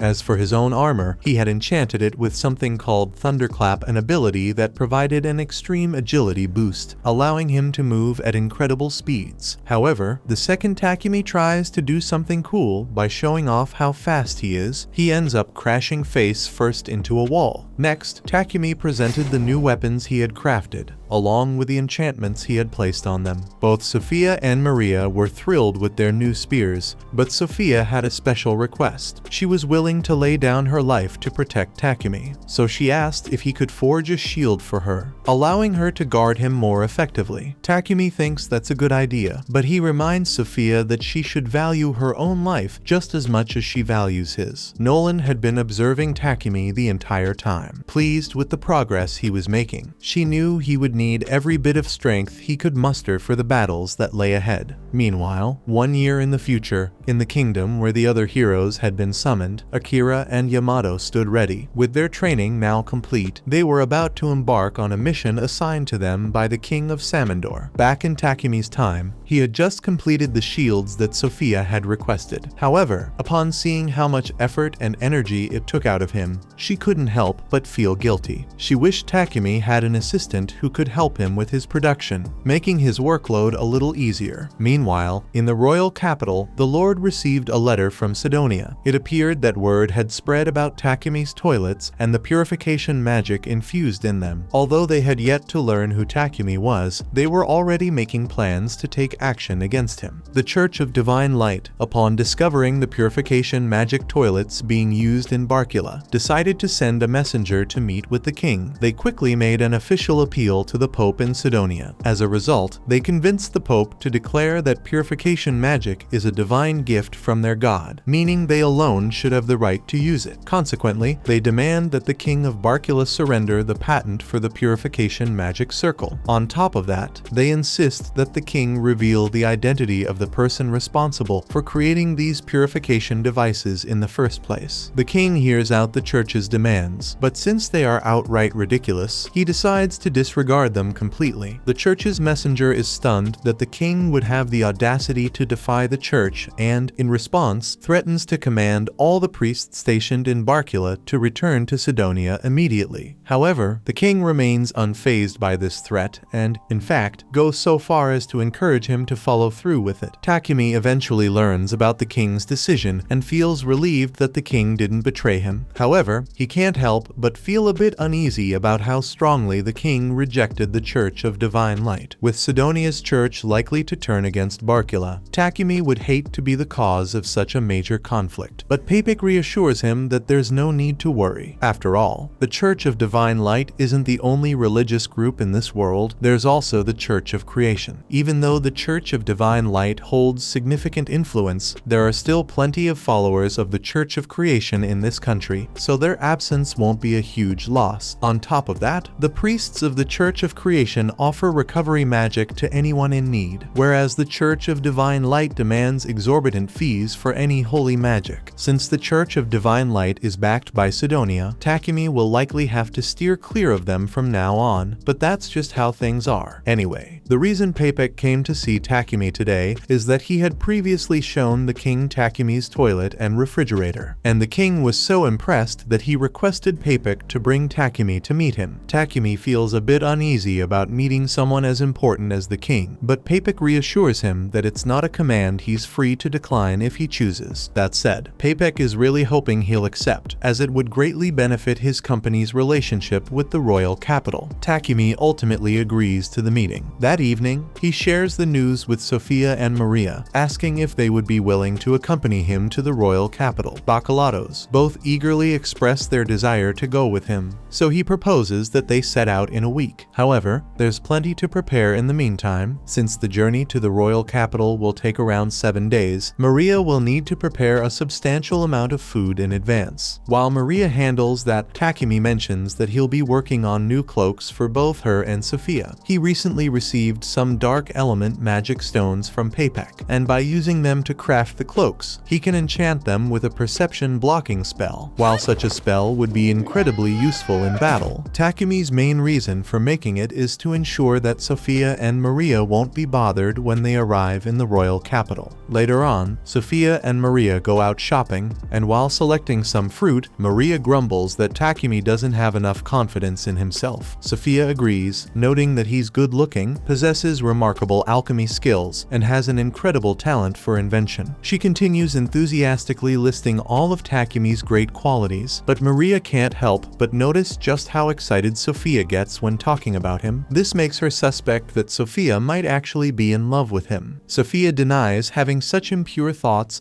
and says she only loves Takumi as her master. But Maria knows there's a love story in there somewhere. Meanwhile, back at the town's church, Takumi kneels before the statue of Nolan to offer a prayer. Before long, a radiant light envelops him, and he suddenly finds himself in Nolan's domain, where she greets him warmly. It's been some time since she last saw him, and she's already heard about his invitation to the royal capital. So, if he's here to pray for a safe journey, she playfully remarks that he really should have brought her an offering. Takumi explains that he's actually here because he has a few questions he wants to ask. The Church of Divine Light worships a goddess named Anat, so his first question is whether there really is another goddess besides Nolan. Without hesitation, Nolan firmly states that she is the only true goddess in this world. But if that's the case, then Takumi asks what Anat is meant to be. Nolan doesn't want to reveal too much, so she says Takumi will find out about that when the time comes. While he's here, Takumi also takes the opportunity to ask Nolan if she knows what happened to the other heroes who were summoned alongside him. It's been 10 months since he arrived in this world, and under normal circumstances, an event as significant as summoning heroes from another world would have caused a huge stir. Yet, oddly enough, Takumi hasn't heard anyone mention it. Nolan decides to be honest and admits that when she summoned Takumi, she tampered with time a bit, sending him 1 year into the past. In other words, the heroes technically haven't even been summoned yet. It will still be a few more months before that happens. However, Takumi is confused as to why she would go through all the trouble of sending him back in time, so he asks her to explain. Unfortunately, Nolan says his time's up, so she won't be answering any more questions for now, and she also asks him to bring her sweets as an offering next time he visits her. Takumi tries to tell her he has more questions to ask, but Nolan chops him on the head, knocking him back down to the mortal world. Takumi eventually wakes up on the church floor, feeling like Nolan had been dodging his questions about the other heroes. However, since he has no plans to get involved with them anyway, it doesn't really matter. He then heads back home to finish the new cloaks he had been working on for the girls. Once they're ready, he gives them to Maria and Sophia, who both absolutely love the designs. Hearing their praise makes Takumi happy, but there's still something else he wants to work on before their trip. He takes both of them to his workshop and reveals his next project, a carriage of his own. With all the traveling they've been doing lately, he figures it would be much more convenient to have a comfortable carriage they can use whenever they need, rather than constantly borrowing one. However, even if he builds the carriage himself, he still doesn't have a horse to pull it, so he's thinking of borrowing one from the guild. But Maria quickly tells him there's no need for that, they can simply get one themselves. The Forest of Death outside Bolton is teeming with monsters, and if they search long enough, they might be able to find a unicorn or a drake horse, both of which would be much faster than an ordinary monster horse. Maria seems especially excited about the idea of going out to catch one, but Takumi can't help but feel a bit uneasy. Eventually, They set off in search of a horse, and as they make their way into the forest, Takumi turns to Sophia and asks if drake horses are really that much faster than the monster horses they typically borrow from the guild. She confirms this and tells him that a drake horse possesses speed, stamina, and durability that far exceeds that of a regular monster horse. The drake horses look pretty much the same as regular horses, but they have a huge rhino-like horn and dragon scales along their body, so it should be pretty easy to spot if they come across one. Just then, Maple calls out to the three of them and says they should hurry up so they can find a horse already. Maple is clearly full of energy, but that's mainly because she's excited about getting a new companion once Takumi forms a familiar contract with a horse. However, before the others can catch up to her, Sophia suddenly senses a monster nearby and instinctively readies her sword. A moment later, a bush wolf leaps out of the bushes, but instead of attacking, it simply runs past them. Takumi confidently points out that the wolf didn't notice them thanks to their anti-perception cloaks. While Sophia is certainly impressed by how well the cloaks work, she suggests that it might be a good idea to take them off so they can actually engage in some monster fights. A few moments after taking the cloak off, Sophia manages to slay a boar in a single blow. Maria thinks this is great since she can prepare the boar meat for them to use on their trip. Maple is getting impatient and tells everyone to hurry up already, but then Takumi notices a dead tree on the ground, and he could really use the wood since he's making a carriage. So he and Sophia get ready to begin cutting it up. Now that Maria is preoccupied with the meat and Takumi is focused on the tree, Maple grows impatient waiting for them and decides to venture ahead on her own to find a horse. As she makes her way through the forest, she notices an unusual number of dead trees scattered around the area, making her wonder what could have caused such destruction. Continuing deeper into the forest, she eventually stumbles upon a drake horse lying on the ground, and from the looks of it, it's in pretty bad shape. Maple cautiously approaches the drake horse and asks if it's injured. In response, the drake horse immediately fires a lightning strike at her, forcing her to back away. However, she quickly realizes that it's just acting out of fear due to its wounds. She understands that feeling all too well, as it's exactly how she felt before Takumi found her. Wanting to reassure the creature, she gently tells it that there's no need to worry, her master is a really kind person, and once he arrives, he'll heal its wounds. All they have to do is wait a little longer. But it doesn't look like they'll be able to wait in peace because two termite monsters suddenly show up, and they don't look friendly. Maple realizes that the termites are the ones who hurt the drake horse, so she uses her webs to capture them and throws their bodies in front of the horse to be electrocuted. But there are a lot more termites, so they might be in trouble here. To shield both herself and the drake horse, Maple quickly spins a barrier out of her silk. While it manages to buy her some time, she knows the termites will eventually break through. Desperate, she tries calling for Takumi, attempting to establish a connection with him, but there's no response. Growing anxious, she starts to worry that he might have gotten so caught up in his excitement over the wood, he found that he completely forgot about her. Hopelessness sets in as the termites finally tear through her barrier, so Maple closes her eyes and awaits death. However, when she opens her eyes again, she finds Takumi standing over her, and she's so glad that she's alright. Maple jumps into his arms out of relief.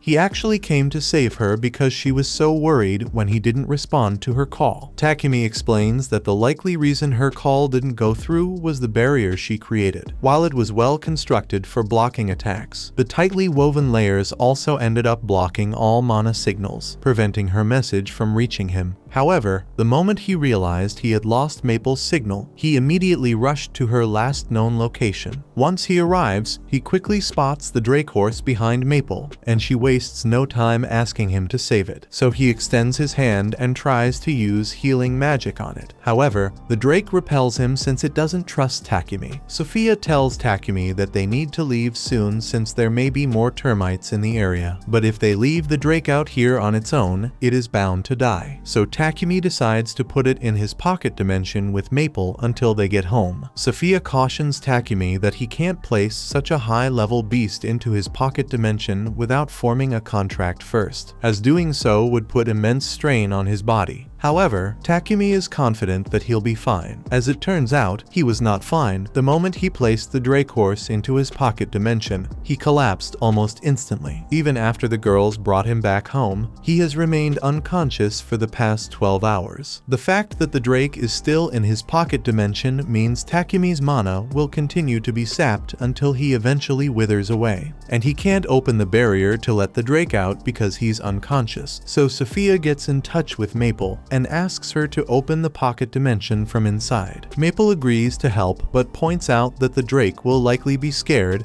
if it suddenly finds itself in an unfamiliar place. To keep it calm, she decides to set up a tent in the front yard where it can adjust to its new surroundings. Once the Drake is released from the pocket dimension, Takumi should start to recover. In the meantime, Maria heads out to buy medical supplies to treat him and asks Sophia to stay by his side so that he has someone with him when he wakes up. Later that day, Takumi finally wakes up from his coma and heads outside to see the Drake. Maple has been telling the Drake all about Takumi while they waited for him to recover, and after introducing himself, Takumi asks if it would be willing to form a contract with him. The Drake trusts Maple, and since she is vouching for Takumi, it agrees to form a contract with him. Now that the Drake has been tamed, Takumi can finally use magic on it without worrying about any backlash. Without hesitation, he casts High Heal to mend all of its wounds. In an instant, the Drake regains its strength, standing on its own once more, fully restored. Now that the Drake is officially one of Takumi's familiars, he needs to give her a name. Since he named Maple after a leaf, he decides to stick with the theme and names the Drake Camellia, after the tree that keeps its leaves all year round. Maple is happy that Camellia has fully recovered, and with everything finally settled, Maria calls everyone inside for dinner. She's prepared a feast, and since Takumi hasn't eaten in an entire day due to being unconscious, he definitely needs a good meal. At a slave trading company called Palom, a beast girl named Reva is in the middle of a meeting with a potential master. The client is clearly impressed by her magical abilities, but he inquires whether she can use any practical magic spells. Reva admits that she hasn't learned any useful spells yet but promises to do her best to master them so she can be of service to him. However, the man declines to purchase her, explaining that he requires someone who can assist him immediately and doesn't have the time to wait for her to train. After the client departs, Reva apologizes to Palom for being rejected once again. However, he reassures her that she shouldn't worry, as the right master for her will eventually come along. Reva tries to stay optimistic, but after spending several years here without finding a master, doubt begins to creep in. She recalls her past life with her younger brother, and how she was forced to sell herself into slavery to earn money and support her family. Yet, despite everything, she still hasn't been able to make a single cent. At Takumi's house, he continues to work tirelessly on finishing his carriage, which is beginning to concern Maria. She asks if he plans to visit Gambo's workshop today, and Takumi confirms, explaining that there's still plenty of blacksmithing work to complete before the trip. Sophia points out that he might be pushing himself too hard aside from all the effort he's pouring into the carriage. He still needs to produce more potions and refrigerators for Paypek. On top of that, he hasn't taken a single break in the past few days, and at this rate, she fears he might end up working himself to death. Takumi appreciates their concern for his well-being, but reassures them that he's perfectly fine before heading out as planned. His first stop of the day is the guild, but as soon as he steps inside, he hears a man desperately pleading with the guild master to believe him, insisting that he witnessed something terrifying. Curious, Takumi approaches the front desk and asks Hans about the commotion. Hans explains that multiple people have reported sightings of a strange creature lurking outside. Takumi inquires about the creature, but no one seems to know exactly what it looks like. However, Hans has drawn a sketch based on the witness's description. Even with the drawing, the creature's identity remains unclear, though Hans isn't too concerned since there haven't been any reports of damage so far. Shifting gears, he asks Takumi what brings him to the guild today. In response, Takumi explains that he's here to register a new pet he recently acquired. Hans is impressed that Takumi has managed to tame yet another pet, and given everything Takumi has done so far, he was already expecting it to be something unusual. However, when Takumi pulls Camilla out of his pocket dimension, Hans is absolutely horrified. Glancing back at his sketch, he quickly realizes that Camilla is the very creature everyone has been terrified of. Now that it's clear Takumi was the cause of all the panic, the guild master drags him into a meeting where he scolds him relentlessly until Takumi is practically begging for mercy. Meanwhile, Sophia is out in town after returning from a meeting with Mulan. She had gone to ask if Mulan had any slaves with magical abilities who could assist Takumi with his work, but unfortunately, there wasn't anyone who matched that description. Instead, Mulan suggested that Sophia check out other slave trading companies to see if they might have someone who meets the requirements she's looking for. As she makes her way back home, Sophia runs into Maria, who is out shopping for ingredients to prepare lunch. Noticing how worn out Takumi has been lately, Maria wants to cheer him up with a good meal. However, when she and Sophia arrive at Gambo's workshop to check on him, they find Takumi completely passed out in a pile of wood. At first, they are shocked, but Gambo reassures them that there's no need to worry. Takumi simply fell asleep while working. Considering how hard he's been pushing himself without taking a break, it's not surprising. Even though he must have been completely exhausted, he kept working with a smile until the moment he collapsed. For now, he'll be fine, but Gambo warns the girls that if they don't get Takumi to slow down, he might actually work himself to death one day. A little while later, after waking up from his nap, Takumi finally completes the carriage, and he looks absolutely proud of his accomplishment. And rightfully so, he essentially defied the laws of physics to create it. While it appears to be a regular carriage from the outside, the interior is as spacious as a house. Takumi poured a tremendous amount of effort into enchanting it with spatial magic to expand the inside, and he even equipped it with all the daily necessities to ensure that even the longest journeys will be as comfortable as possible. Everyone climbs aboard to take the carriage out for a test ride, and Maria is absolutely thrilled to be the one driving it. Despite the fact that it's moving at frightening speeds, the ride feels incredibly smooth from the inside, with barely any vibrations, meaning there's no risk of motion sickness. With some time left before their scheduled trip, Takumi tells Maria that if she has any suggestions for additions to the carriage, she's free to let him know. Taking full advantage of the offer, she immediately asks for death spikes on the sides. The spikes serve absolutely no practical purpose. Takumi acknowledges Maria's request but promptly ignores it, and they continue on as usual. A few days later, the time for their trip finally arrives. They pull up to the city gate, where they meet Lion Feng, who will be escorting them on their journey to the capital. Before long, Papek and the others arrive as well, and with everyone now present, Takumi decides it's time for them to set off. However, before they set off, Papek becomes curious about what a carriage built by Takumi would look like, so he asks if he can take a peek inside. Takumi tells him to go right ahead, and the moment Papek steps in and lays eyes on the spacious house-like interior, he completely loses it. In a frenzy, he bombards Takumi with questions, demanding to know how he managed to create such an extraordinary carriage, and even offering to pay a hefty sum for the secret. But before he can get too carried away, Lord Godwin steps in and knocks some sense into him, reminding him not to make Takumi uncomfortable. But then, Godwin starts loudly proclaiming how much he would love to have a carriage as magnificent as Takumi's. While he's not outright ordering Takumi to make one for him, he casually mentions that if Takumi were to gift him one, he'd be so grateful that he'd be willing to pay 100 platinum coins in return. Takumi quickly does the math in his head and realizes that 100 platinum is roughly equivalent to 1 billion yen. With that kind of money on the line, how could he possibly refuse? For now, the group sets off on their journey, with Takumi and his party riding in his carriage, while Godwin and Papek travel in their own respective carriages. As they make their way forward, Godwin discusses with his assistant just how invaluable Takumi has become to the kingdom since his arrival. He has no doubt that Takumi will continue to achieve even greater things, but with such accomplishments, he is certain to attract unwanted attention. While both the king and Godwin will do everything in their power to protect Takumi from any internal threats within the kingdom of Barkula, dealing with the Empire of Sidonia will be an entirely different challenge. Speaking of the Empire of Sidonia, we take a look into the future after the other heroes were summoned, and Akane is reading an old Sidonia history book to gather as much information as she can. The book talks about the goddess Anat that Sidonia worships, and it says she created humanity in her likeness. Then, she created beastmen from beasts and elves from sprites, all to serve under mankind. That is why beastmen in the Empire of Sidonia are treated so poorly, and Akane can't stand it. Back in Takumi's time, he and the others have just arrived at the capital, and he's relieved that they made it safely without encountering any attacks. However, the only reason for their smooth journey was that Takumi's party took out every monster that so much as got close to them. In fact, Lion Fang, who was supposed to be their bodyguard, ended up doing absolutely nothing the entire time. Just then, Papik approaches Takumi and says he has something to talk to him about. So, once they reach the inn, he tells Takumi that he wants to gift the king a carriage similar to the one Takumi made for himself. He already talked this over with Lord Godwin, and he thinks this would be the perfect way to demonstrate Takumi's expertise to the king. However, since their audience with the king is only 5 days away, Papik doubts that Takumi will be able to complete a carriage in such a short time. He suggests they wait until the next time they have an audience with the king instead. Surprisingly, though, Takumi insists that he can finish it within the 5-day window. If he were to build it after returning home, he'd then have to transport the carriage all the way back to the capital, which would be far too much hassle. So, he figures it would be much more convenient to just construct it while he's already here. It shouldn't be too hard to find the necessary materials in the capital, but the main problem is that Takumi needs somewhere to begin building, and he doesn't have a workshop in the capital. Thankfully, Papik says he knows the perfect place for Takumi to do all his work, the Palm Company. Takumi later meets with Maria and Sophia to tell them about Papik's proposition for him to work at the Palm Company, and Sophia happens to know a bit about the Palm Company. So, she tells Takumi it's one of the more trustworthy slave trading companies in the capital, at least according to what Mulan told her. Papik secured permission for Takumi to use one of the Palm Company's old detached buildings, so as soon as the materials arrive, Takumi plans to start working on the new carriage. However, Sophia refuses to let that happen so easily. She insists that Takumi needs to get himself an assistant. He nearly worked himself to death while building the first carriage, and now he's about to dive straight into making a second one without even taking a break. Even a workaholic like him has to see that he's being reckless with his health. With that in mind, Sophia suggests that while they're already at the Palm Company, he should consider getting himself another slave to help out. Takumi understands that Sophia and Maria are genuinely worried for his well-being, so he agrees to get a new slave. And the next day, he meets with the owner of the Palm Company. Takumi tells him that he is looking for a slave to help him with his alchemy, and since Takumi is currently working on a carriage that has various magical elements, Palm assumes Takumi would need a slave who has magical aptitude. As Takumi is in his meeting, Sophia waits outside. Suddenly, Maria rushes over to her in a panic, frantically saying that she can't find Maple anywhere. Earlier, Maple had mentioned wanting to explore the Palm building, and if anyone spots a massive killer spider wandering through the halls, they're bound to lose their minds. So, Sophia says she's going to go look for Maple before she causes any trouble. Unfortunately, by the time she finds Maple, she has already scared the soul out of Reva, who was just trying to enjoy her book. Maple apologizes for scaring Reva, and Sophia helps her back to her feet. But as she does so, she notices that the book Reva is carrying is a book about alchemy. She asks Reva if she's interested in alchemy, and she begins telling her about how much she loves studying alchemy. A few minutes later, Reva is escorted into the meeting room to meet with Takumi, as Palm recommended her as a suitable candidate for his needs. She greets Takumi and takes a seat so they can start their conversation. However, as Takumi begins explaining the tasks he needs done, Reva is entirely zoned out, preoccupied with the fear of being rejected once more and missing out on the chance to earn money for her family. Just then, Takumi mentions something about meeting someone who is somewhat knowledgeable in alchemy, and as soon as Reva hears the word alchemy, she shoots up because alchemy is her thing. She loves alchemy just as much as Takumi does, so the two start talking about their favorite methods and theories, and Takumi is so impressed by her that he decides to give Reva a little exam. He rips a page from one of his journals and hands it to her, asking if she can determine the purpose of the magic circle. With just one glance, Reva immediately recognizes it as a recompositing circle used for making sweets, but something about it feels off, and she can't quite figure out what it is. Overwhelmed, she begins to panic and bursts into tears, unable to answer Takumi's question. She admits that that she doesn't know the answer because this isn't the same sweet spell she's familiar with, fully convinced that Takumi will reject her for failing his test. But instead, he reaches out his hand and invites her to join his party. She was actually correct about the circle being used for making sweets, but the slight difference came from Takumi using different ingredients in his recipes. Regardless, he finds it incredible that she could identify the magic circle's purpose with just a glance, so he tells her he would be thrilled to have her as part of his team. Now that Takumi has accepted Reva, Palom proceeds to create the contract between them, and Reva feels relieved to finally have a job. However, she asks him for a small favor. She wants his help in sending all her wages back to her home village. She explains that her family is struggling with poverty, and she wants to support them as much as she can so her brother can have a better life. Seeing how important this is to her, Takumi finds no reason to refuse her request. Meanwhile, the king of Sidonia is preparing to strike back against the kingdom of Barkula for their refusal to surrender Takumi. As a show of force, he decides to deploy the Holy Knights to make an example of them. But the princess has a different plan. With the kingdom preparing to summon their heroes soon, she intends to spread rumors that will fuel hatred toward the people of Barkula within Sidonia. Then, once their heroes have been summoned, they will seize the opportunity to find an excuse for war and take their revenge. Not long after, Takumi completes the synthesis of the adamantite framework for the carriage, leaving Reva in awe of his ability to craft something so remarkable entirely on his own. She volunteers to start polishing the frame, but as she begins, her spirits sink, overwhelmed by the thought that she could never accomplish something of this caliber. However, Takumi reassures her that although the alchemy circles he used might appear complex, they aren't significantly more difficult than the candy spell. He feels confident that with a bit of practice, Reva will be able to perform alchemy just as skillfully as he can, because, in the end, she possesses the most essential quality for alchemy. With Reva's assistance, Takumi manages to complete the carriage. As Takumi stands there admiring his work, an elderly man approaches and begins examining the carriage as well. He inquires if the carriage belongs to Takumi, to which Takumi replies that he made it, though he clarifies that he's actually planning to give this one to the king. At that moment, the others come rushing over, shouting to grab the king's attention. Realizing they are undoubtedly referring to Takumi, it dawns on him that the man standing beside him must be the king. Takumi is utterly mortified, recalling how casually he had been speaking to him just moments ago. The king assures him that there's no need to worry about formalities, as this is an informal gathering. He explains that he chose to arrange this casual meeting because he finds formal meetings rather dull. Additionally, he was eager to meet the renowned alchemist as quickly as possible so he could personally express his gratitude. Takumi is taken aback to hear that the king wishes to thank him, as he can't quite figure out what he might have done to deserve such gratitude from the king. However, the king reminds him that he was the one who invented the toilets, which resolved the kingdom's sewage issue. As the king, it is his responsibility to express his appreciation. Typically, a grand banquet would be organized in Takumi's honor, and he would be bestowed with various rewards and titles, but doing so would attract too much unnecessary attention toward him. The king understands that Takumi wishes to stay anonymous to avoid becoming a target of Sidonia. He comes across as a genuinely good person, and Takumi feels grateful for his thoughtful and understanding nature. In the end, the king still presents Takumi with a reward for his toilet invention, and afterward, the group sets off on their journey back home. As they depart, the king observes them from his window and orders his attendants to ensure that no one ever discovers Takumi was here today. Simon agrees to instruct everyone in the castle to remain silent about Takumi's visit. However, once Takumi's goods begin to be exported beyond Barkula, his influence will expand so widely that it will become impossible to prevent Sidonia from taking action against him. Upon returning to Bolton, Takumi gathers all his slaves to discuss their wages. To his surprise, Maria and Sophia declare that they don't wish to be paid. Maria explains that he already provides her with plenty of food, so she's content with the allowance he gives, while Sophia mentions she doesn't have much use for the salary anyway, so she sees no reason to accept payment. Reva finds it strange that Takumi has to argue just to convince these two to take their rightful earnings. Takumi attempts to explain to Sophia that even if she doesn't need the money at the moment, it's still wise to save it for the future. However, Sophia's mind is firmly set. She's an elf, which means she's she's certain to outlive Takumi, and even after he passes away, she plans to spend the rest of her life guarding his grave. Maria, though she won't live as long, expresses that she would happily do the same. While the sentiment is touching, Takumi genuinely wishes these two could come up with a future plan for themselves that doesn't involve spending eternity watching over his grave. Meanwhile, back in the Empire of Sidonia, one of the princess's spies has successfully obtained one of Takumi's purification devices. The princess is appalled that someone would dare to replicate holy magic. Rather than rewarding the spy, she refuses to let this act go unchallenged. She is aware that these purification devices originated from the city of Bolton, and she decides to dispatch a small unit to eliminate whoever is responsible for producing them. Back at Takumi's house, he and Reva are in his workshop when Reva suddenly asks if she can register at the Adventurers Guild. Takumi is caught off guard by her request, but Reva explains that she wants to support Takumi as an adventurer, just like Maria and Sophia. Additionally, becoming an adventurer would help her improve her stats, and boosting her stats would enable her to perform more advanced alchemy. When she frames it that way, Takumi understands her reasoning and agrees to let her register. The two of them make their way to the guild, where Reva is issued a guild card, officially joining Takumi's party. On the topic of Takumi's party, Hans tells him to hurry up and come up with a name already. With the exception of Reva, everyone in Takumi's party is already D rank, and with their performance, they are easily one of the guild's top parties, so they can't stay nameless forever. Takumi doesn't see much of a problem in leaving his party without a name, considering he never had any real desire to become an adventurer in the first place. His team lacks a frontline fighter, while Takumi could potentially take on that role with some additional training. He has little interest in actually becoming stronger. Just then, Barak shows up out of nowhere and says he is willing to train Takumi until he's the best frontliner out here. He conveniently chooses to ignore Takumi when he says he isn't interested in any training. Barak hurls Takumi all over the training grounds, insisting that he come up with a name for his party. However, with fear and pain clouding his mind, the only names Takumi manages to think of are related to toilets. As a result, Barak continues tossing him around, refusing to stop until he comes up with something better. Unfortunately, Takumi never manages to think of a suitable name, leaving him battered and bruised by the end of the day. As Maria tends to his injuries, Takumi takes the opportunity to ask if she has any ideas for a party name. However, she turns out to be even worse at naming things than he is, making her no help at all. He then tries asking Sophia for suggestions, but her mind is too consumed by the growing rage inside her. She's absolutely livid that Barak would dare to treat her master like this, and without hesitation, she gets up, ready to storm over to the guild and settle things with her fists before she can go, though Takumi quickly stops her, explaining that Barak was only training him. As painful as it was, his combat stats actually improved quite a bit, so there's no reason to be angry at Barak. 10 months have passed since Takumi was summoned, and in the meantime, the other heroes have been focused on their training. Yamato's combat skills have steadily improved to the point where he is now overpowering the knight assigned to train him. However, Akira sits on the sidelines, mocking Yamato, insisting that such an aggressive fighting style would never hold up in real combat. Akane points out that Akira's own fighting style is just as aggressive, but Akira simply shrugs it off, claiming that as a hero, he's naturally the superior swordsman. He then casually asks if Akane wants to join him in his room for a different kind of training, but Akane ignores him completely and heads straight back to her room. Ever since they got here, Yamato and Akira seem to have changed for the worse, and she doesn't know why. She has been trying to figure out as much as possible about Sidonia and its goddess, Anat, to figure out what's going on, but so far, all she's found is the doctrine of the Church of Divine Light. Their doctrine preaches absolute human supremacy and treats all demi-humans as slaves. On the other hand, she was able to learn a little about the Church of Creation, which worships Nolan and treats both humans and demi-humans equally. However, Sidonia is under the control of the Church of Divine Light, and considering they summoned her and the others as heroes to bring world peace, Akane can't help but shudder at the thought of what the royal family here actually intends for them to do.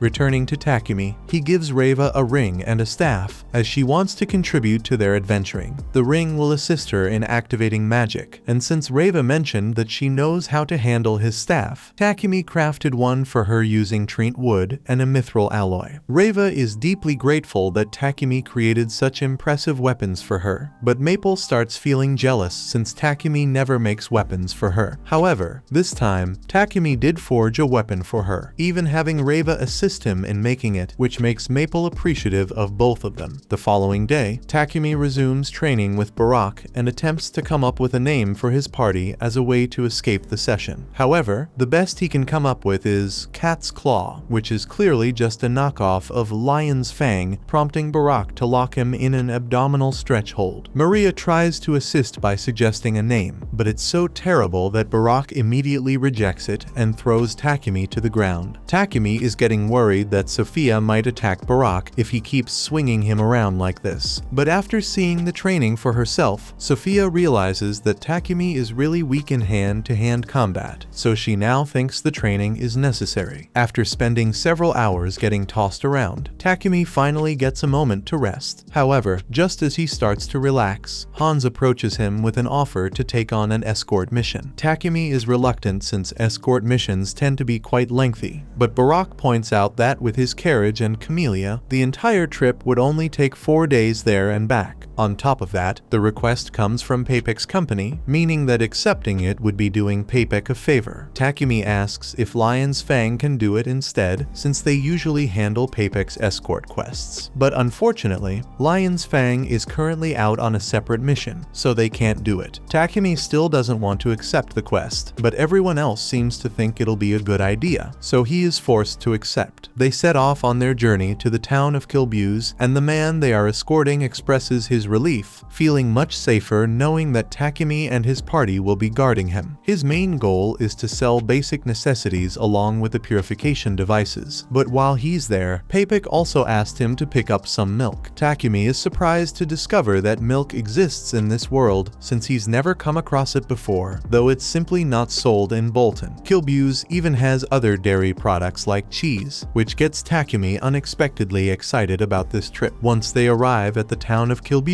Takumi has everyone try cream stew for the first time. As they take their first bite, they all think it's really tasty and unique since they've never tasted anything like it before. However, Takumi thinks he could improve this recipe a little, so he says they should buy a lot of cheese and milk before they return home. Luckily, the markets in this town stay open at night, so Takumi can buy as much as he wants right now. That night, they go out to purchase the dairy products, and once they've finished shopping, they all sit down to try them together. Getting to enjoy milk and cheese again reminds Takumi of his past life in Japan, but he doesn't feel any longing for it. His life in this world is far more fulfilling than anything he ever experienced on Earth. Sophia notices that Takumi seems lost in thought, so she asks if something is wrong. He then asks her if she ever thinks about going back to her hometown. Sophia responds that she loves her current life too much to dwell on the past. Having spent 50 years trapped by the curse placed on her, she was finally able to start anew after forming a contract with Takumi. Now, the only thing that matters to her is moving forward alongside Takumi and the others. Everyone else agrees with Sophia's sentiment, and Takumi understands how they feel. Ever since coming to this world, it feels like he has been given wings to live his life as he pleases, and now that he thinks about it, those metaphorical wings are all thanks to Nolan. So, he has finally decided on a name for his party, the Wings of Nolan. After finishing the escort mission, Takumi and the others make their way back to Bolton. However, the moment he steps into his mansion, he senses that something is off. The entire room is filled with paralysis poison, and before he can fully grasp the situation, the girls have already been poisoned and taken captive by 2 masked men. One of the masked men moves in and tries to stab Takumi, but just before the blade can reach him, a web suddenly knocks the knife from his hand. Seizing the moment, Takumi swiftly counterattacks, taking down the first attacker. The second man then lunges at him, but Takumi easily flips him over and knocks him out of the way. With the threats now taken care of, Takumi turns to Maple and thanks her for the assist, acknowledging that she really saved him back there. He then casts Cure to eliminate the poison, allowing the girls to move again. Sophia immediately starts apologizing for failing to protect him, but Takumi reassures her that it wasn't her fault after all. Only he and Maple possess paralysis resistance skills. Speaking of Maple, she asks Takumi what he wants to do with the remaining intruders she captured. She had spotted them sneaking around the house, took them down, and secured them in her webs. Judging by the situation, it's clear that this was a premeditated assassination attempt. Takumi sends Sophia to fetch Barak from the guild, and once he arrives, the captured assassins are taken away. However, Barak advises Takumi that he should report this to the Lord of Bolton, as it seems that Sidonia has finally tracked him down. Takumi later meets with Lord Godwin, and his investigation uncovers that the individuals who attempted to attack him were part of the Divine Light Squadron. This group is essentially a task force dispatched by Sidonia to eliminate anyone they consider a threat to the Church of Divine Light. Takumi is deeply disturbed to learn that Sidonia is genuinely attempting to kill him. He is told that the reason Sidonia is targeting him is due to the purification devices he developed. In the past, the kingdom depended on priests to use holy magic for sewer purification. The priests from the Church of Creation and the Church of Divine Light used to alternate handling the task. And while the Church of Creation provided their services for free, the Church of Divine Light consistently demanded substantial fees. However, with Takumi's invention, priests are no longer necessary for purification, meaning Takumi has effectively deprived the Church of Divine Light of a significant portion of their income. Takumi wonders whether he should go into hiding or perhaps leave the country altogether, but he is reassured that staying in Bolton will be the safest option for him. Since a large portion of this nation's population follows the Church of Creation, it will be difficult for the Church of Divine Light to extend its influence here. As an added measure, the number of patrols by the Knights and City Guard will be increased to prevent any more assassins from the Divine Light from appearing. While that ensures the security of the city, Barak points out that they still need to consider Takumi's safety when he is out on adventuring missions. Takumi looks at him and states that, given the current situation, he plans to put his adventuring on hold for the time being. However, Barak is unwilling to accept that decision, since Takumi's party ranks among the top 5 in the guild. His absence would negatively impact the guild's metrics, something Barak values far more than the fact that Takumi's life is at risk. Sophia adds to this, saying she will protect Takumi even if it costs her life, so she wants to keep adventuring with him. Takumi is too much of a pushover to refuse either of them, so he ends up agreeing to continue being an adventurer. But as the three of them head back to the guild, Takumi takes a moment to think. It is clear that Sidonia is after his life, but because of him, his friends were put in danger last night, and he needs to do something to keep them safe. When they arrive at the guild, Takumi and Sophia meet up with Hans to finally register their party name before they depart. However, Hans cautions Takumi to stay vigilant. Word about the attack on him has already started to circulate, and there are whispers that a massive bounty has been placed on Takumi's head. Because of this, there's a possibility that some of the adventurers in the guild might attempt to target him. Later that night, Takumi arrives home and shares the bad news with everyone. Upon hearing it, Maria becomes upset, realizing that this means there's a strong possibility of more attacks against them. Takumi apologizes, feeling responsible for putting them in danger, but they reassure him that there's no need to apologize. They all made the choice to stand by his side, no matter what. Besides, they are confident in their strength and believe they can handle anyone who dares to come after them again. Though relieved to have their support, Takumi still can't help but feel a bit uneasy. So, he has been thinking of creating a magical device to raise a barrier around his house. That way, no attackers would ever be able to get close to him or the girls while they are at home. But he still needs to worry about their safety while they are out on adventures. So Sophia suggests he should find someone to act as their party's tank. Takumi agrees, though he has no clue where to begin searching for one. Sophia mentions that there are plenty of solo adventurers around, so they could likely find someone quickly. However, there's no assurance that such a person would be trustworthy, so Takumi decides to look for another slave instead. Everyone retires for the night, with the knights standing guard outside the mansion. But Takumi remains awake, spending the entire night working on his barrier device. The next morning, he calls Reva outside to help him with the alchemy, but surprisingly, Sophia comes over as well and says she wants to help. Takumi is happy to have an extra set of hands, so he agrees to let Sophia help and asks her to etch this magic circle into one of the metal plates he brought out. Once that's finished, Takumi starts sprinkling spraying magic powder onto the metal sheet. As he does this, Sophia asks him if he managed to get any sleep the previous night. Takumi confesses that he stayed up all night, preoccupied with planning defensive measures for the future. Speaking of defensive measures, Maple appears to be training with Camellia. They're practicing Camelia's ram attacks against some doll golems. Reva then realizes that golems fall under the category of alchemy, so if Takumi could create one, it would be ideal to serve as their party's tank. Unfortunately, golems can only function if magic circles are engraved into their control core, and that's still too advanced for Takumi to handle. This means he can't attempt to make one just yet. To even try, he would need his mana manipulation skill to improve significantly. But for now, his priority is completing the barrier, so he starts casting a spell to bind it to the metal plates. Once he finishes, the only step remaining is to position them on the house. Suddenly, Takumi receives a notification that his mana manipulation skill has reached its maximum level and evolved into spell control. This means he might actually be able to attempt creating a golem after all. Meanwhile, in Sidonia, the king has just received news that the Divine Light Squadron has been captured. He is stunned to learn that not only did the squadron fail to eliminate their target, but they also ended up in enemy hands. By now, the kingdom of Barcula has likely interrogated the assassins and uncovered Sidonia's involvement. This situation has turned out to be far more problematic than he had expected. Elizabeth advises the king that, for now, they should halt any further attacks on Barcula and instead concentrate on completing their other mission related to the summoning circle. The king thinks she's right, so he asks Homer for a progress report on the ruined magic circles they found. Homer replies, telling the king that he was unable to analyze the circle completely, but it seems to be functional regardless, so they just need to wait for it to accumulate enough magic power to be activated, meaning it should take about 2 months before they can finally summon their heroes. Back at Takumi's house, he has just completed his first attempt at making a golem, but it ended in complete failure. Crafting multi-layered magic circles for the core turned out to be far more difficult than he had anticipated, meaning he will likely need to level up even more before he can manage it. Maple questions why he even wants to create a golem in the first place, considering he already has all of them, and they are incredibly strong. However, Takumi thinks it would be useful to have a golem guarding the house at all times, even when they go off on adventures together. If that's the case, Maple wonders why he doesn't just search for a wild golem and tame it instead, which turns out to be a brilliant suggestion. Without wasting any time, Takumi begins planning to do exactly that. He then asks Sophia if she knows any good places to find golems, and she informs him that near the Forest of Death, there have been occasional sightings of stone golems. Additionally, if he ventures into the dungeon, there's even a chance he might come across an iron golem inside. Takumi is surprised to hear that dungeons exist in this world, but Sophia is baffled as to how he could possibly not know about them. Takumi makes up an excuse and says he hasn't been inside a dungeon before, but he thinks they should try heading into the dungeon to try finding an iron golem. But Sophia tells him that would be a bad idea because it would be reckless to try to take on the dungeon when they don't have a tank in their team yet. Sophia makes a good point, so Takumi and the others end up heading to the rocky plains and searching for the rock golem. Eventually, they manage to spot one, but it's much larger than they had anticipated. Sophia informs the group that the golem before them is likely a guardian class, and the only way to defeat it would be to target its magic stone. However, Takumi has no intention of killing it. Just then, the golem turns in their direction and begins scanning the area, prompting Sophia and Takumi to quickly duck behind a rock to stay out of sight. Sophia hadn't expected the golem to have a scanning ability, and she's beginning to worry that it might be more than they can handle. As a result, she suggests that they should consider finding a different golem to tame instead. However, Takumi still believes this golem is the best one for the job, as having such a dangerous guardian protecting his house would be enough to ward off most intruders. Without wasting another second, he dashes forward to confront the golem. But just as everyone takes their positions and prepares to fire, Takumi suddenly notices something: the golem isn't actually attacking him. He quickly tells everyone to hold off while he tests a theory. Truth truth be told, standing so close to the golem fills him with fear, but for some reason, he senses an energy coming from it that feels strikingly similar to Nolan's. This leads him to suspect that the golem was created to guard one of Nolan's ancient ruins, and if that's the case, Takumi believes that the blessing Nolan granted him should be enough to turn it into an ally. He stretches out his arm and attempts to tame the golem, and it actually works out. He has successfully tamed the golem, and he did it without having to fight at all. So the girls are really impressed. Maple asks Takumi what he plans to name the golem now that he has tamed it. So Takumi thinks about it for a second and eventually comes up with a name, Titan. Everyone greets Titan and welcomes him to their team, and it seems like Titan is trying to tell them something, but his body isn't very versatile. So Takumi intends to make him a new one. He informs everyone that they can head home now, but Sophia mentions that bringing a giant golem back suddenly would likely cause a massive commotion. Takumi acknowledges that this could be a problem, so he prepares to place Titan into his pocket dimension. However, before he can do so, Titan starts to crumble and then shrinks himself down into a small rock golem. Now, they can take him to town without causing a major scene, and Takumi assures them that he'll start working on some improvements for Titan as soon as he can. Meanwhile, in the future, Akane continues to watch as her friends become more powerful and depraved with each passing day. The two of them are now strong enough to take out the entire knight squad of the castle, and they are taking great joy in calling all the knights weak as they stand over them. Back at home, Takumi wastes no time and immediately starts working on designing a new body for Titan, feeling genuinely excited about the project. He plans to begin construction soon, but before that, there's something important he needs to address. He gathers everyone for a meeting and announces his decision to dissolve all the contracts he has with them. The girls are stunned by this revelation and quickly ask him why. In response, Takumi explains that as long as they stay by his side, they will always be in danger, and he can't bear the thought of them getting hurt. This has been on his mind ever since they were first attacked, and he assures them that this is the best course of action. The girls ask who will protect him if they aren't around. Takumi says he still has Titan with him,